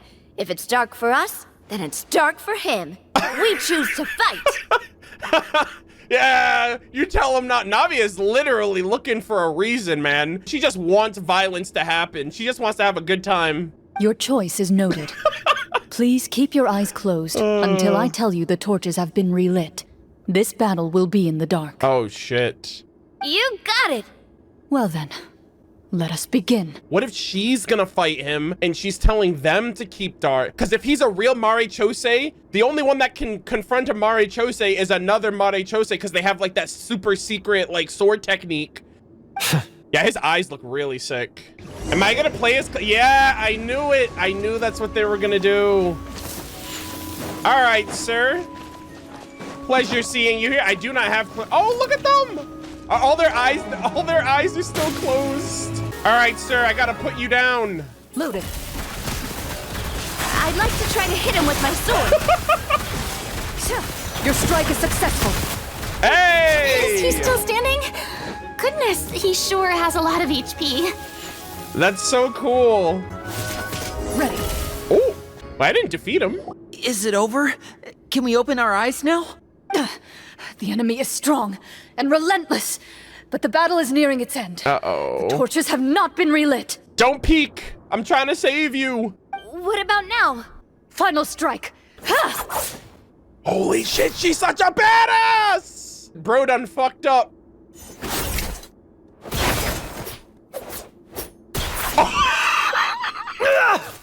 No wonder she's Electro, bro. Like, she literally was just like Her Excellency, dude. That's a page out of Raiden Shogun's book right there. Holy moly. Oh, well, did we get him? Why isn't she answering? Clorinde? Warm fire flickers across the walls once more. Oh no. Your vision is now clear. Exposed. In an impressive display of courage, the four of you successfully defeat the uninvited guest. Oh man. That look in his eyes. It's like he became an entirely different person as soon as I defeated him. Wait, is he under control right now? Like, hello? Huh? Mr. Florian? Oh, wait. We're supposed to be role-playing. Holy shit. I should stay in character. Speak your name, guard. Why did you lead us here just to betray us? Is this treasure really more important to you than bringing peace to the kingdom? Oh, chat, I think we made an oopsie. What kingdom? What peace? Those were nothing but lies. I, Florian, am a true Marashose hunter, descended from hunters of ages past. Uh-oh. So he's also using his real name. Or, wait, Farina! was that the name of his character from the very beginning? Yeah, Farina's a little out of the loop right now. Then I'm even more confused. If you truly are a Marashose hunter, shouldn't you want to help us just like you said before? Shouldn't we fight together for the sake of the people? What do you know? In this day and age, there's no glory to be had as a Marashose hunter. What's that supposed to mean? My skills were passed down to me by my father. We lived a life of obscurity in the remote wilderness. Still, he devoted everything he had to being a Marashose hunter. Is it just like, hey, Marachose hunters aren't needed in this era, so like, what the fuck? And what did Is he get in everyone just a return? boomer? A life of poverty and pain, in a world that forgot all about him. When he died, not a single person came to mourn his passing. Why is everyone from like Remoria and back in the day like, damn it, no one remembers the good old days? It's like, history is in the past for a reason, okay? We move forward. It's just like Boethius. And like the whole, he was like, yeah, we have to take down Fontaine, Remoria, rise up. We will claim our land once again. I'm like, bro, you're clinging to the past, bro. The Marashose hunters were the ones who saved this city. We're heroes. We deserved more recognition and respect than this. Yeah, but we've been in like an era of peace ever since, bro. Is he talking about how no one in the capital seems to remember the hunters and their legacy? I didn't expect the script to contain this level of social criticism. Farina's too immersed, chat. So that's why you want to take the treasure for yourself? You feel like you're owed fame and wealth? If you already knew where the treasure was located, why didn't you just come down here and take it? He needs the key. Because I still needed the final key. Only a true Marashose hunter is capable of passing through this final door. As someone who sought to hurt others for his own gain, Florian lost that right long ago. Damn, so he was gonna wait for Clorinde to open it and then just mosey on in. Okay, but what is this treasure anyway? We've got all the keys, right? So can we just go in and take a look? It's the One Piece. You're sure you want to go in? Uh-oh. We've been talking about it for so long. Of course we want to see what's inside. But are you ready? And we've already defeated Florian, right? So he won't try to take it from us anymore. Pesky brats. Watch yourself. It's like, I got another one for you if you want to talk shit. Then let's open the door together. All right. Your choice of action is confirmed. Clorinde takes out the keys from earlier and walks up to the heavy door. Without anyone noticing, she takes out her own key and joins it with the others to form the final required shape. There we go. Before you, the door to the treasure, sealed and undisturbed for more than 100 years, finally swings open. You hear the shrill wail of the door hinge as it rotates for the first time after years of disuse.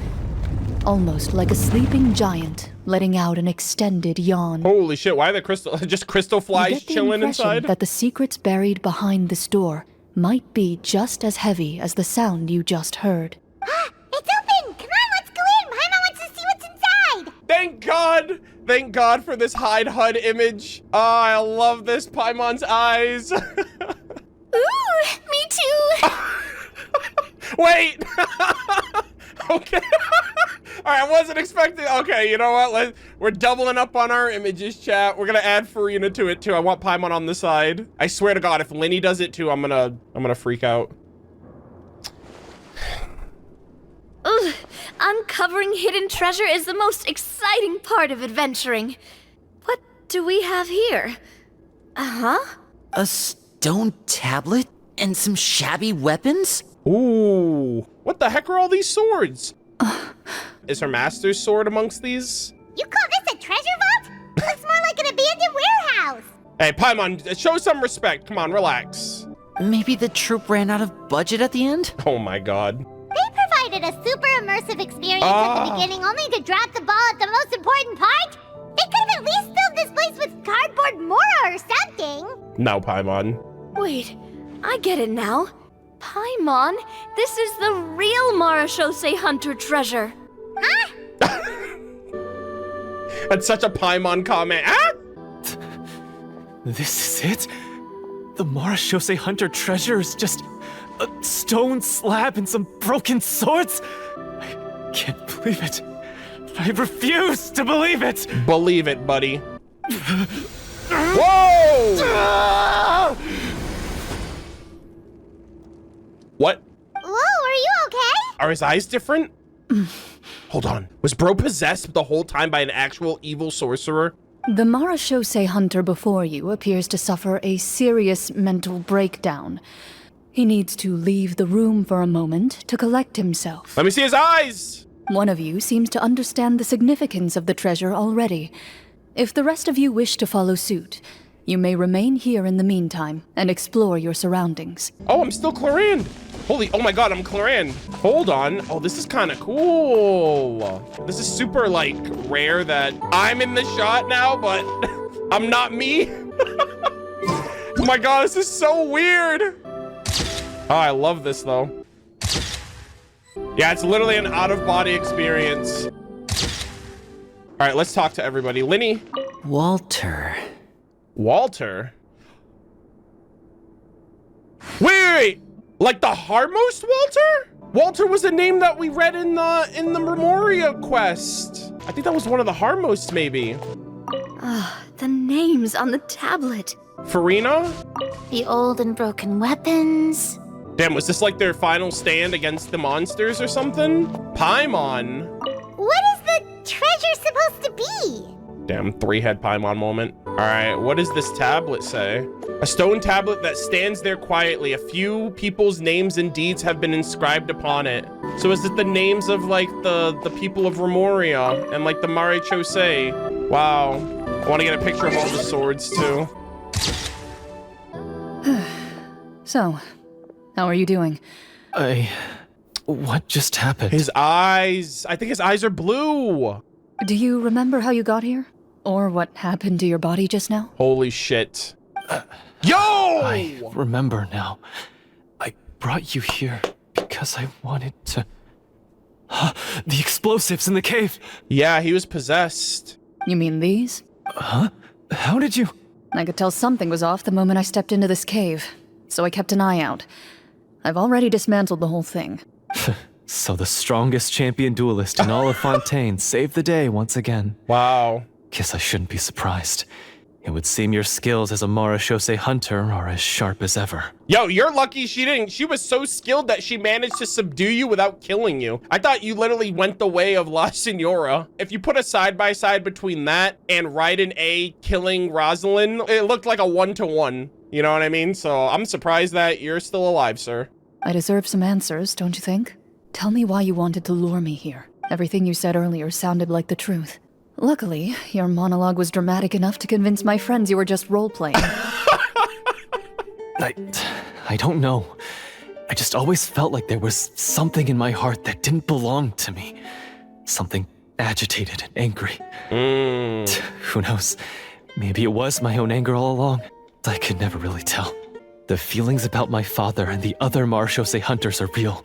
It just wasn't fair. I was angry, bitter that no one remembered them or praised their accomplishments. I don't know when it started, but at some point, my anger came to completely consume me. At that point, I remembered the legend my father used to tell me. The one about the treasure. But if the treasure was all you cared about, why plant all those explosives? Wouldn't they just destroy the treasure and bury you along with it? I can't remember. My head is a mess. It felt like there was this voice telling me to eliminate the hunters, but now it's gone. Yeah, but it's probably still lingering. From your description, I suspect you were dealing with a devorator. A devorator? Devorator? Oh, your master, your father, I mean, never talked about it? Oh, what the heck's that? It was a kind of monster that was active several centuries ago. No, I haven't even heard of this. No, I've heard of it. I'm just not sure why you suddenly... Wait, it can't be. The seal! The seal? My family has served as Marechaussee hunters for many generations. But the title and swordsmanship weren't the only things passed down over our line. Oh dear. There was a seal as well. My father instructed me to always watch over that seal and maintain it regularly. He said it had been passed down over a truly ancient age, and protecting it was our clan's most important duty. Was that the seal on the door? Did we just free something? But I neglected that duty after he died. I finally decided to come down and check on it one day, and that's where my memories become fuzzy. Uh-oh. The devorator would be a formidable adversary for any mortal being, even ones as capable as the hunters. What is it exactly? If you lacked the power to completely destroy it, you could easily fall prey to its influence and corruption. In light of this, some Marechaussee hunters chose to seal the devorator away, in the hopes that a permanent solution would come with the passage of time. Oh. I heard it has the power to amplify the obsessions and desires in people's hearts, to the point where they overtake you entirely. Holy shit. It would seem I'm not just lacking in skill with a blade, but in mental fortitude as well. Is that an abyssal creature? And yet, you were able to retrieve 3 of the 4 keys. If I remember correctly, each was entrusted to a respected and capable hunter. How did you manage it? One of them belonged to my father. The second I stole from a different hunter. And the third was one that I snatched while the person was on the way home from the tavern. I nearly died in that alley. What the hell? Jesus. I know just how strong you are. It's as clear as day to everyone in Fontaine. Oh. I observed you from dusk to dawn, but could never find any opportunity to sneak up on you. Yeah. I never even saw you drink a single glass of liquor. The only way I could think to obtain that last key was to lure you here using your hobby, and then... That's fucked. Oh, I get it now. That monster, it wanted to bury you here alongside the treasure. Sheesh! Bro did his homework. This is like a well-planned out situation, though. I won't comment on anything else, but the script was good. Yeah, because she even said she keeps her professional and personal life separate, and if this was just like, hey, we're just having fun playing some board games with my friends, like, this would be the best opportunity for her to let her guard down. Well, I did pour my heart and soul into it. The stories my father used to tell me about the glory of the heroic Marechaussee hunters and how they came to be forgotten. You think Cassiodor cares that people don't remember about the Marechaussee hunters? Bro was the first one, the golden one. He acknowledged that this is the time of Fontaine, that Remoria has had its time in the sun. Time marches on. It's more than just a story. Huh? You're proud to be a hunter. You're still holding onto that part of yourself, no matter how small. I have done so many despicable things. I have nothing to be proud of. I do like the voice acting, though. Then explain the purpose of the evil sorcerer in your story. Ooh? Isn't he the true antagonist? The one who sought nothing but his own gain, and used the people as pawns to attain it? In your heart of hearts, he was the one you truly wanted to defeat. But I've already tainted my sword. I no longer have any right to... Wake up, Florian. Remember how you introduced yourself earlier. Do you really think the hunters acted out of a desire for honor and glory? Or to be loved and acknowledged by the people? Mm-hmm. What did your father teach you about our order? You guys hunt from the shadows. You guys don't do it for attention and praise and acknowledgement. You do it because it's the right thing to do. Oh, I really like this. Oh shit, this is actually a really cool shot. You do not wield your sword for yourself, but to protect those you serve. There's nothing special about a blade. It's the intentions of the wielder that matter above all else. True. Do you still not understand? Even after seeing the treasure for yourself? The contents of that room, they represent the true legacy the hunters left behind. Talk to him. You're right. I am a Marashose hunter. It's time for me to redeem, no, to finally serve the people I vowed to protect all along. I wouldn't be so quick to push aside the need for redemption. I know. That's a charge I won't bother to defend myself against. Good. Then, come with me, and help me see the script through to the end. Okay. Huh? See the script through to the end? I mean... But there's no more script left. Everyone else is at least expecting a full story conclusion. No one knows what's really going on. Never finished it, huh? No, I mean, I wrote the script with the sole purpose of luring you all here. There was no reason to write beyond this point. She's like, all right, well, I'll pick up where you fumbled, my boy. Then we'll just have to keep writing it. The evil sorcerer still needs to be defeated. You mean the Devorator? Are you saying I have to make up the rest of the script as we go along? That's so funny. Is that really so hard? You've already written most of it. Surely you can write an ending where the hunters win and justice prevails. True. I'll be there to help you too. You aren't afraid your party will fall into danger? I know what my friends are capable of, and they're all quite skilled. Besides, I need their help. Then, are you going to tell them the truth about all this? I don't intend to spoil the fun. Sometimes, protecting dreams and fantasies is more important than exposing the truth. Don't you think? That's nice of her. They're back! That took a while. Ahem! My fellow Marashose hunters, please forgive me, for I have sinned. Okay. Tone it down. Jesus. Sorry. After crossing swords with you and witnessing your courage in battle, I've rediscovered my true self and regained my pride as a Marashose hunter. Okay. Oh, do I smell a redemption arc? Marina. I confess, I was brainwashed by the evil sorcerer. He asked me to lure you here so he could bury you in this cave. Actually. That little... Wait, you're saying all of that wasn't you, but the evil sorcerer? That's right. He's adept at manipulating the hearts and minds of the people. I fell under his influence because I did not possess a strong enough sense of will. Damn. And how are you going to prove that you're a changed man? We're not going to fall for the same trap twice. Yeah, talk to him, Paimon. About that. To be perfectly honest, I only came to my senses after seeing the treasure. It reminded me of my father's past teachings. The treasure was actually... the friends we made along the way. The names of all the Marashose hunters from ages past and their weapons? Wait, you already know? Damn, the one who cares most about spoilers spoiled it. Of course. Don't underestimate a veteran role player's exploration skills. Oh, wait. I mean, Marashose hunter Navia's exploration skills. My immersion. We just finished reading through the content of the stone tablet. Okay, it's all the names. That tablet recorded the lives of some fascinating people. Oh! For example, this Marashose hunter called Est. Yes! Oh my god, yeah, his freaking descendants in the Petrichor right now.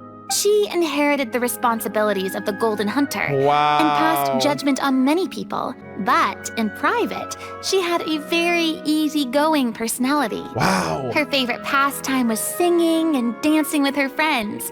And she was said to have a beautiful voice. Wow. That is so cool. We just did Remoria. I'm so glad I waited. Yeah, this definitely enriches it so much more. So, she was just like you. Oh, you really think so?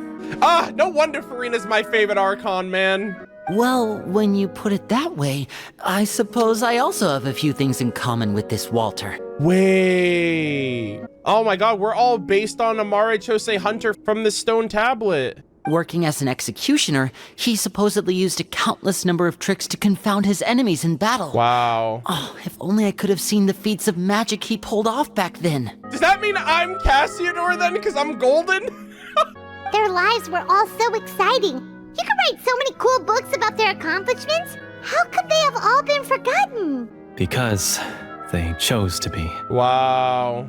To hunt monsters that only appear in the shadows, you must also operate in the dark. To be a Marechaussee hunter is to willingly give up on wealth and fame. True. Then this stone tablet must have been left behind by their companions. That's right. Few Marechaussee hunters ever revealed their identity to the public. They always protected the city from the shadows. The only time they spoke of their accomplishments would be at night, when they gathered with their fellow hunters in front of the bonfire great shot. to share stories of the monsters slain by their hand. So, this tablet was created not so that the hunters would be remembered by the people, but so that they would be remembered by each other. Yeah. No wonder this place was so well hidden. Fantastic writing, man. You regard the stone tablet in solemn silence. The names of your comrades etched onto its surface serve as a reminder that you are never truly alone. The tablet proves that, although a hunter walks a shrouded path, it is not a solitary one. There will always be those who walk beside you. Ugh. A fact that remains as true today as in ages long past. I wonder if she's reminded of her master right now. Their legacies shall continue to be passed down from generation to generation, as everlasting as the stone onto which their names are carved. Father, you once told me that I should seek out the treasure if I ever became lost. So this is what you wanted me to find. Ah, so good. I'd like to perform an insight check on him. I don't think I need to. I feel like bro's good right now. I guess this would be the last roll, but the immersion, okay, I guess that's true. All right, we'll do it for the immersion. I'd like to do an insight check. I would love to hit another big 20. Oh, is this auto? Oh, that's sad. His eyes are sincere, and his words ring true. You can tell that every word he spoke just now came from the bottom of his heart. I implore you, everyone, please give me a chance to make up for all I've done. Allow me to fight alongside you and defeat the evil sorcerer that threatens the peace and prosperity of everyone in this kingdom. Well, I say we let you join. Sounds good to me too. Everyone makes mistakes. What matters is what you do to make up for them. Exactly. Yo, talk to him, Farina. I have no objections, but Mr. Florian, do you even know how to defeat the evil sorcerer? When he took over my mind, I gained some insight into his thoughts. Yo! Every time I thought of the treasure, he reacted with a strong sense of fear. Huh? He's afraid of the treasure?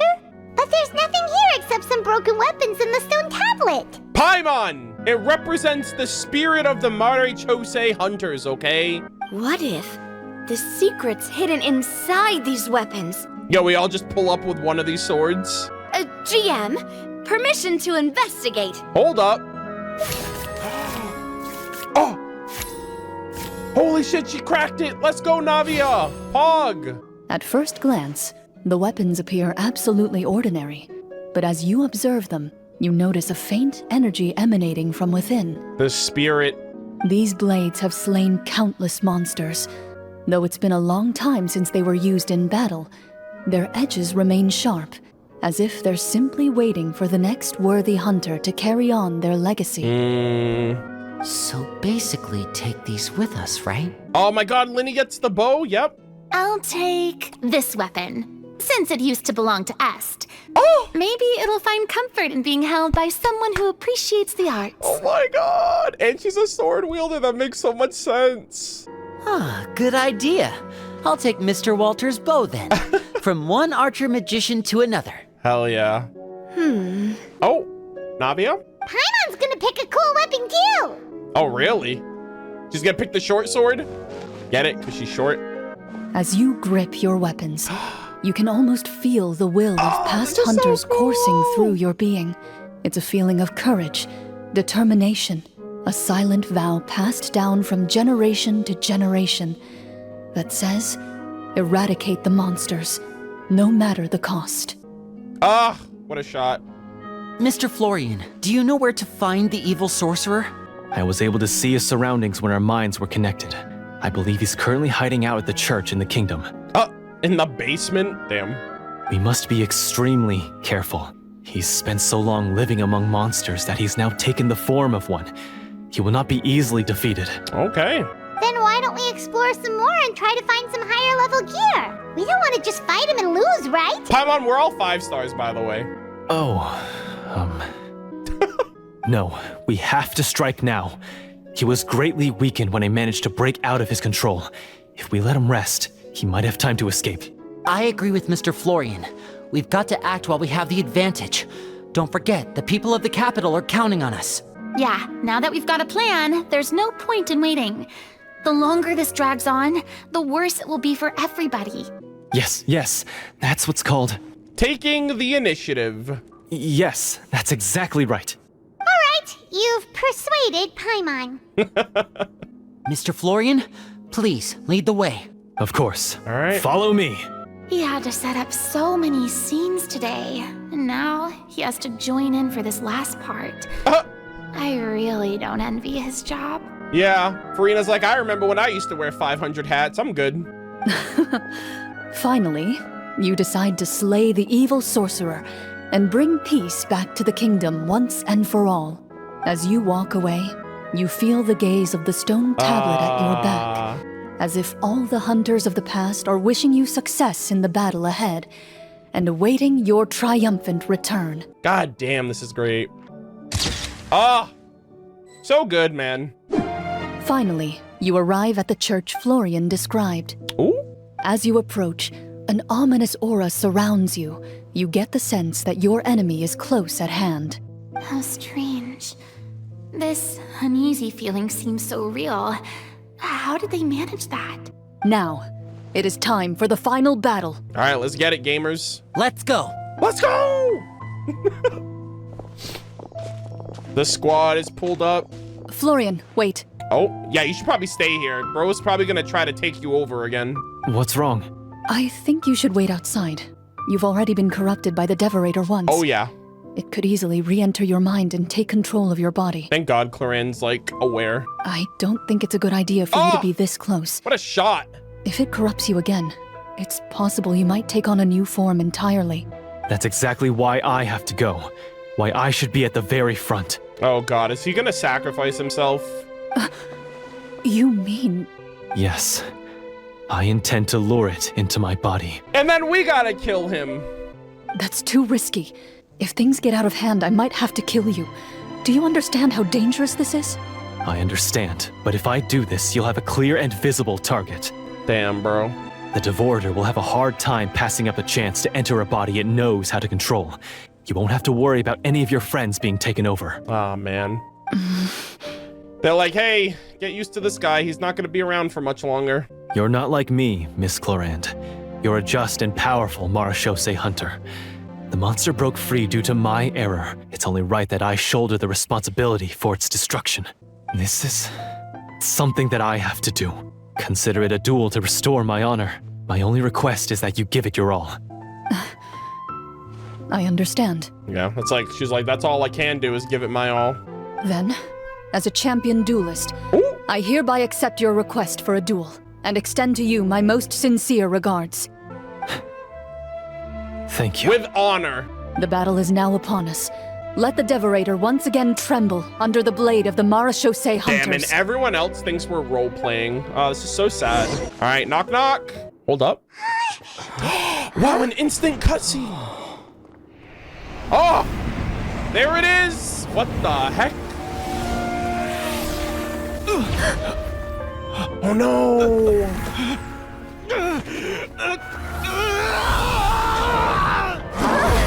Holy moly!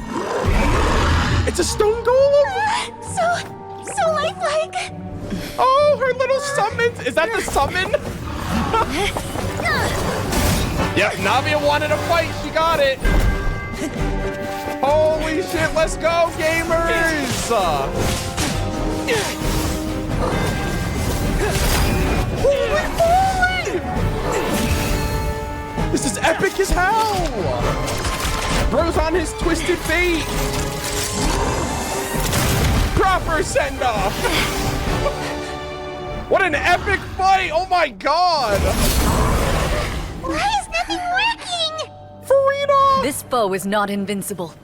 You hold the treasure. This poor thing. The power to defeat it. All in she's your got own is a 2 freaking hands. silver sword. The treasure? You mean... The names.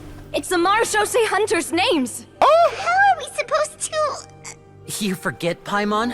There's still one skill we Summon! saved until the very end. No Hunters way! fight not for fame, but to aid the people whenever they are summoned. Walter the Marashose Hunter, master of 1,000 tricks, executioner of the Phantom Hunters. I call for aid! Oh my god! Wait, what?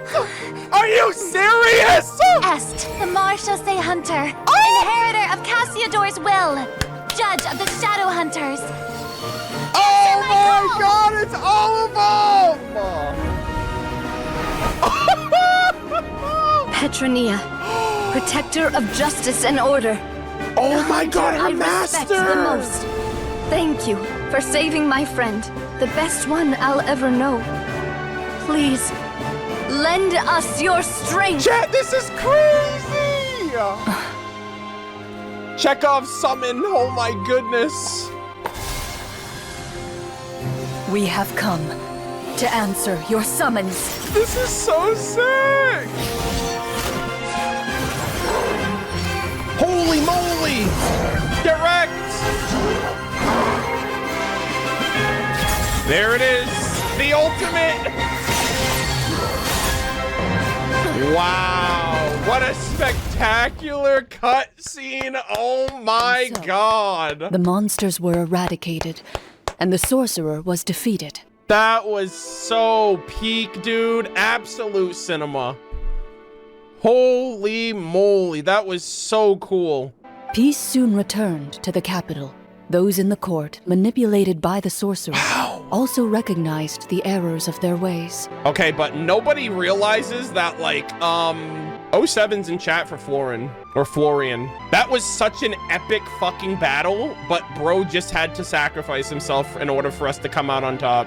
Some remembered the names of the heroes who saved their kingdom, but others simply continued their lives none the wiser. That was so badass, dude. That was such a sick... Oh, he's right there on the floor. Hold on. I don't know if he's actually dead. Such is the story of the Marashose Hunters. They pursue the phantoms in the darkness and exterminate all who pose a threat. Yeah, I'm not sure if it's Dedge or Bedge. We're gonna find out in a second. They will always protect the city and those within it, even should all memory of their accomplishments be forgotten by the very people they serve. I am assuming we've finally reached the end of the script. She's like, I'm tired. Yes, you've reached one of the better endings. Peak ending. Are you kidding me? It's a pretty solid story overall. I thought it was just an ordinary adventure at first, but the further we got into it, the more impressed I became with the production and the plot. That final battle especially. All the effects were super realistic. Bless your heart, Furina. She has none the why. Yeah, no one tell her, okay? No spoilers. Oh, right. Yeah, totally. That's a really good point. I never expected the weapons we picked up from that vault would have that kind of effect. God, that was so badass, dude. Seeing all the hunters. Yeah, mine nearly scared the daylights out of me when it started glowing. I took a good look at it after we got out, but I don't think it ever lit up again. I love how she summoned her own little water summons. They were protecting her too. I thought that was sweet. Oh, we should probably give these props back, right?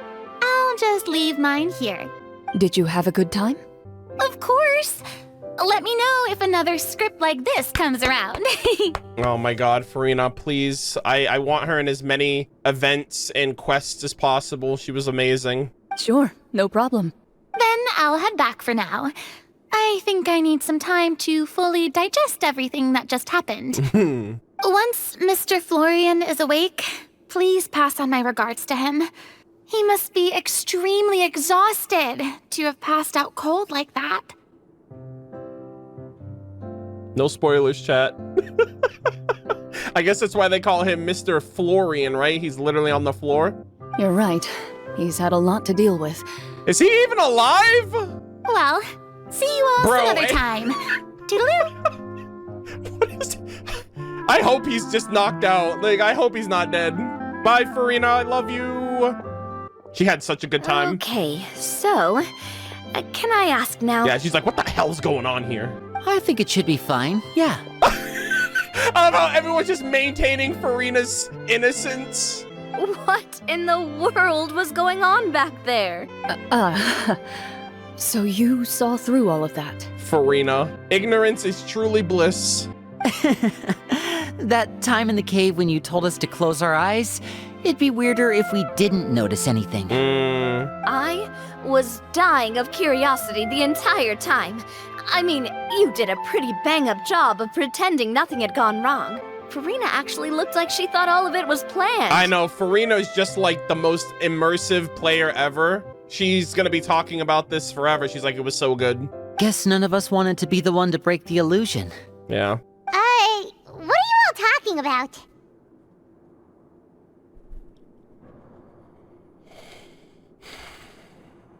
There's no way. There's no way that we're this stupid. Paimon definitely doesn't know if she's asking. I'm gonna be like, I was just playing along too. I have to have. There's no Paimon's Paimon, right? Like that's a given. Me, on the other hand, I knew what the fuck was going on. Oh, wait. Don't tell me Paimon never... Oh, this is all my fault. It's not too late to cover your ears. Here, Paimon, I'll do it for you. No spoilers. Bit late for that, don't you think? Bruh. You're saying everything that happened back there wasn't actually part of the script? Damn. I'm sorry you had to find out this way, Paimon. It's probably more accurate to say this was never a real scripted story to begin with. What? A Paimon moment returns once again, chat. So loud. Oh, he's alive! My head. Holy shit, bro. How the hell did you take a full frontal assault by all of the Mare Chose of the past and Clorinde's ultimate, you king? Oh! Hey, you! Get up right now and explain yourself! Alright, he's about to die from Paimon's Paimonial rash. She's so mad. Holy shit. You better be careful, alright? That's the end game boss of Genshin, believe it or not. No shaking, please. Oh, my head. Alright, now he's actually dead, chap. Florian explains the truth to everyone. Did Paimon just hear that right? You guys made up that whole last part on the spot? Yeah, it was good, right? I don't know how they pulled off all those crazy ass effects, but like they pulled it off. That shit was cool. It's not nice to lie to people, but Paimon's got to admit that was a really good story, Florian. Oh, and nice improvisation, Clorinde! Yeah, it was like watching a magician improvise a spectacular magic trick after forgetting an important prop. God, that was such a cool cutscene, man. If Paimon knew something was wrong with that vault, she would have floated straight in the opposite direction. Everything was under control. As if you've ever described a situation as being out of control. I'm pretty sure any situation you consider to be easy to handle would scare a reasonable person half to death. Guess I'm just used to it. Damn, she's like, I guess I'm just different. I guess I'm just like that, you know?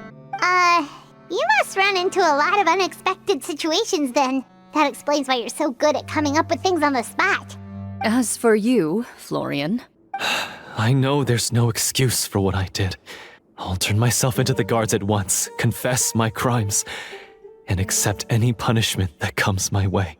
I would say you've already suffered more than enough. Yeah, I was gonna say, you got your ass beat 7 ways to freaking Celestia. The fact that you're still alive is enough. Like, you're literally walking off those freaking wounds, my dude. What? You may have been blinded by fame and fortune in the beginning, but your actions during the final battle had proven you to be a true Mare Chose hunter. Yeah. You'll be far more used to the city above ground than below. Your job as a hunter is more important. But... Of course, you'll still need to take the keys and pay a personal visit to the 2 hunters you wronged. Yeah. Prepare to accept any terms they give you as well. Yeah, that's how it has to be. Yes, of course. As far as I'm concerned, though, your showing in the duel was enough to prove your honor. Good stuff. Then I'll do exactly as you said. I'll go return those 2 keys right now. Damn, right now, bro? Like, aren't you, like, in pain? Thank you so much, everyone. I'll do my best to prove myself worthy of the second chance you've given me. I swear this on my name and honor as a Marashose hunter. Until we meet again, everyone. Hey, he's alive! Hopefully we'll see him again. This is so cool. I'm really happy he's not dead. Bro is actually goated. You escaped the basement shortly after Florian. Nice, nice, nice. That was such a sick freaking fight. I'm still, like, baffled by how good that was. Oh no, is it raining? Speaking of Marashose hunters, what should we do about the treasure in that cave? This isn't part of the script, is it? Nouvelette, you good? Leave it be. Are you sure? We could show it to people. Make it so that the hunters are remembered. Don't you want that? No. Every name on that tablet made the same choice. All hunters know what the path entails. I am no exception. My identity as a Marashose hunter is not something I need people to remember. I wish only to be recognized as a champion duelist. Nothing more. Yeah. That's certainly very different from the path of a magician. Still, I admire your decision. Wait, Paimon just remembered something. If there were no special effects involved, why did our weapons begin to glow during the battle? That's because the Marashose hunters of ages past would often imbue their weapons with special enchantments to suppress the monsters. So cool. Whenever a monster was nearby, their weapons would start to glow. That is so fucking cool. Oh, so that's why they had an effect on that guy near the end. I really thought the summons were doing all the work. Well, I'm sure the summons were a part of it too. Oh? How so? This particular devorator probably hailed from the same era as the hunters we saw in the room. Yeah. The names you recited all belonged to the bravest hunters. Countless monsters fell to their blades. That's likely why the devorator visibly reacted when you said them out loud. So the names held the power all along. So good. Navia, everything you said during your summon. That was so sweet. Thank you so much for raising her to become the best friend I ever had. Huh? Oh, I meant what I said. I mean, it was true to my character, so yeah. Hold up. I'm glad you heard it. Just don't make me repeat myself. It's embarrassing. I really appreciated those words. All right. Don't get all sentimental on me. Anyway, let's not talk about that anymore. Bruh. I'm going to go on ahead. Don't fall too far behind now. Oh, I love them. She ran off. I should probably head back as well. This story was truly incredible. I might have to spend the whole night telling my siblings all about it. God, it was so good. See you later. Goodbye. Fantastic. Fantastic story quest. Traveler, should your name and deeds be forgotten, what do you think the significance of your journey will be? I feel like this is foreshadowing, chat. By the end of the game, we're gonna save the world, no one will remember us, and we'll go on to the next world, and, you know, hopefully we'll leave it in a better state than when we found it. No way, is that actually the future? Is bro actually thinking that right now? Oh no. I wonder what's gonna happen at the final door. We're not from this world, so there's no way that we're staying here. We have to keep moving forward. I suppose the significance would be the journey itself and the world we helped create. There's still value in the time I shared with everyone here, and the things we were able to accomplish, even if no one remembers them. Oh my, yo, in the end, the forest will remember. In the end, we'll remember, chat. We'll remember if nobody else does. We're the player. In the end, the player will remember. A great answer. I'll remember it. Another paycheck secured. What would your answer be, Clorinde? Me?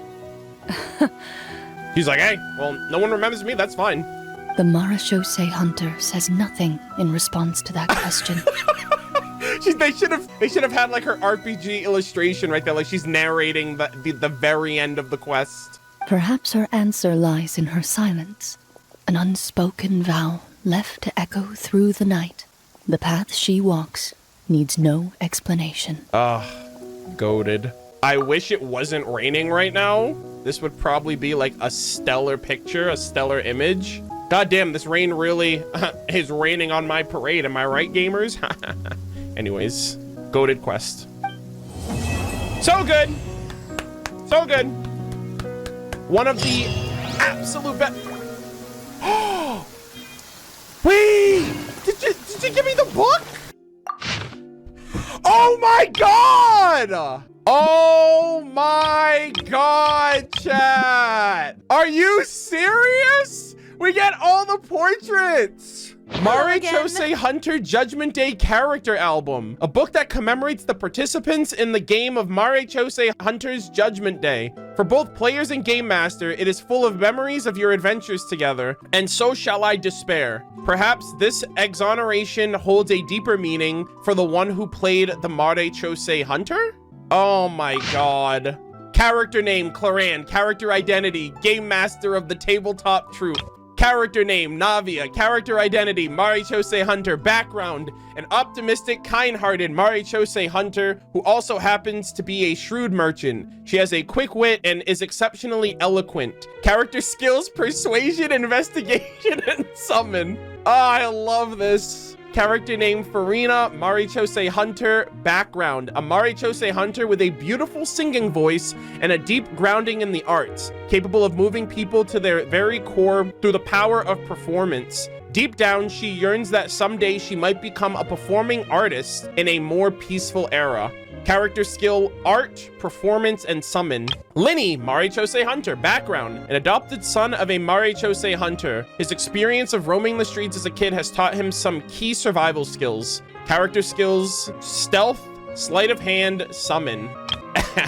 The best of the best, am I right? MurderofBirds, Mare Chose Hunter. Background, a kind, upstanding Mare Chose Hunter. You introduce yourself to your companions with the following words. I've been studying medicine ever since I was a child. I want to do my part to eradicate these monsters and use what I've learned to heal others. Skill, medicine, insight, and summon. And last but certainly not least, we got Paimon, the Mare Chose Hunter's good friend. Following the Mare Chose Hunter Murderofbirds around in the capacity of best friend and guide.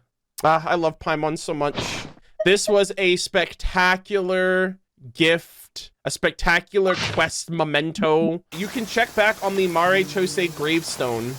Are the names of the people gonna be here now? Whoa, it's like smoky in there, kinda. Oh, tidy up.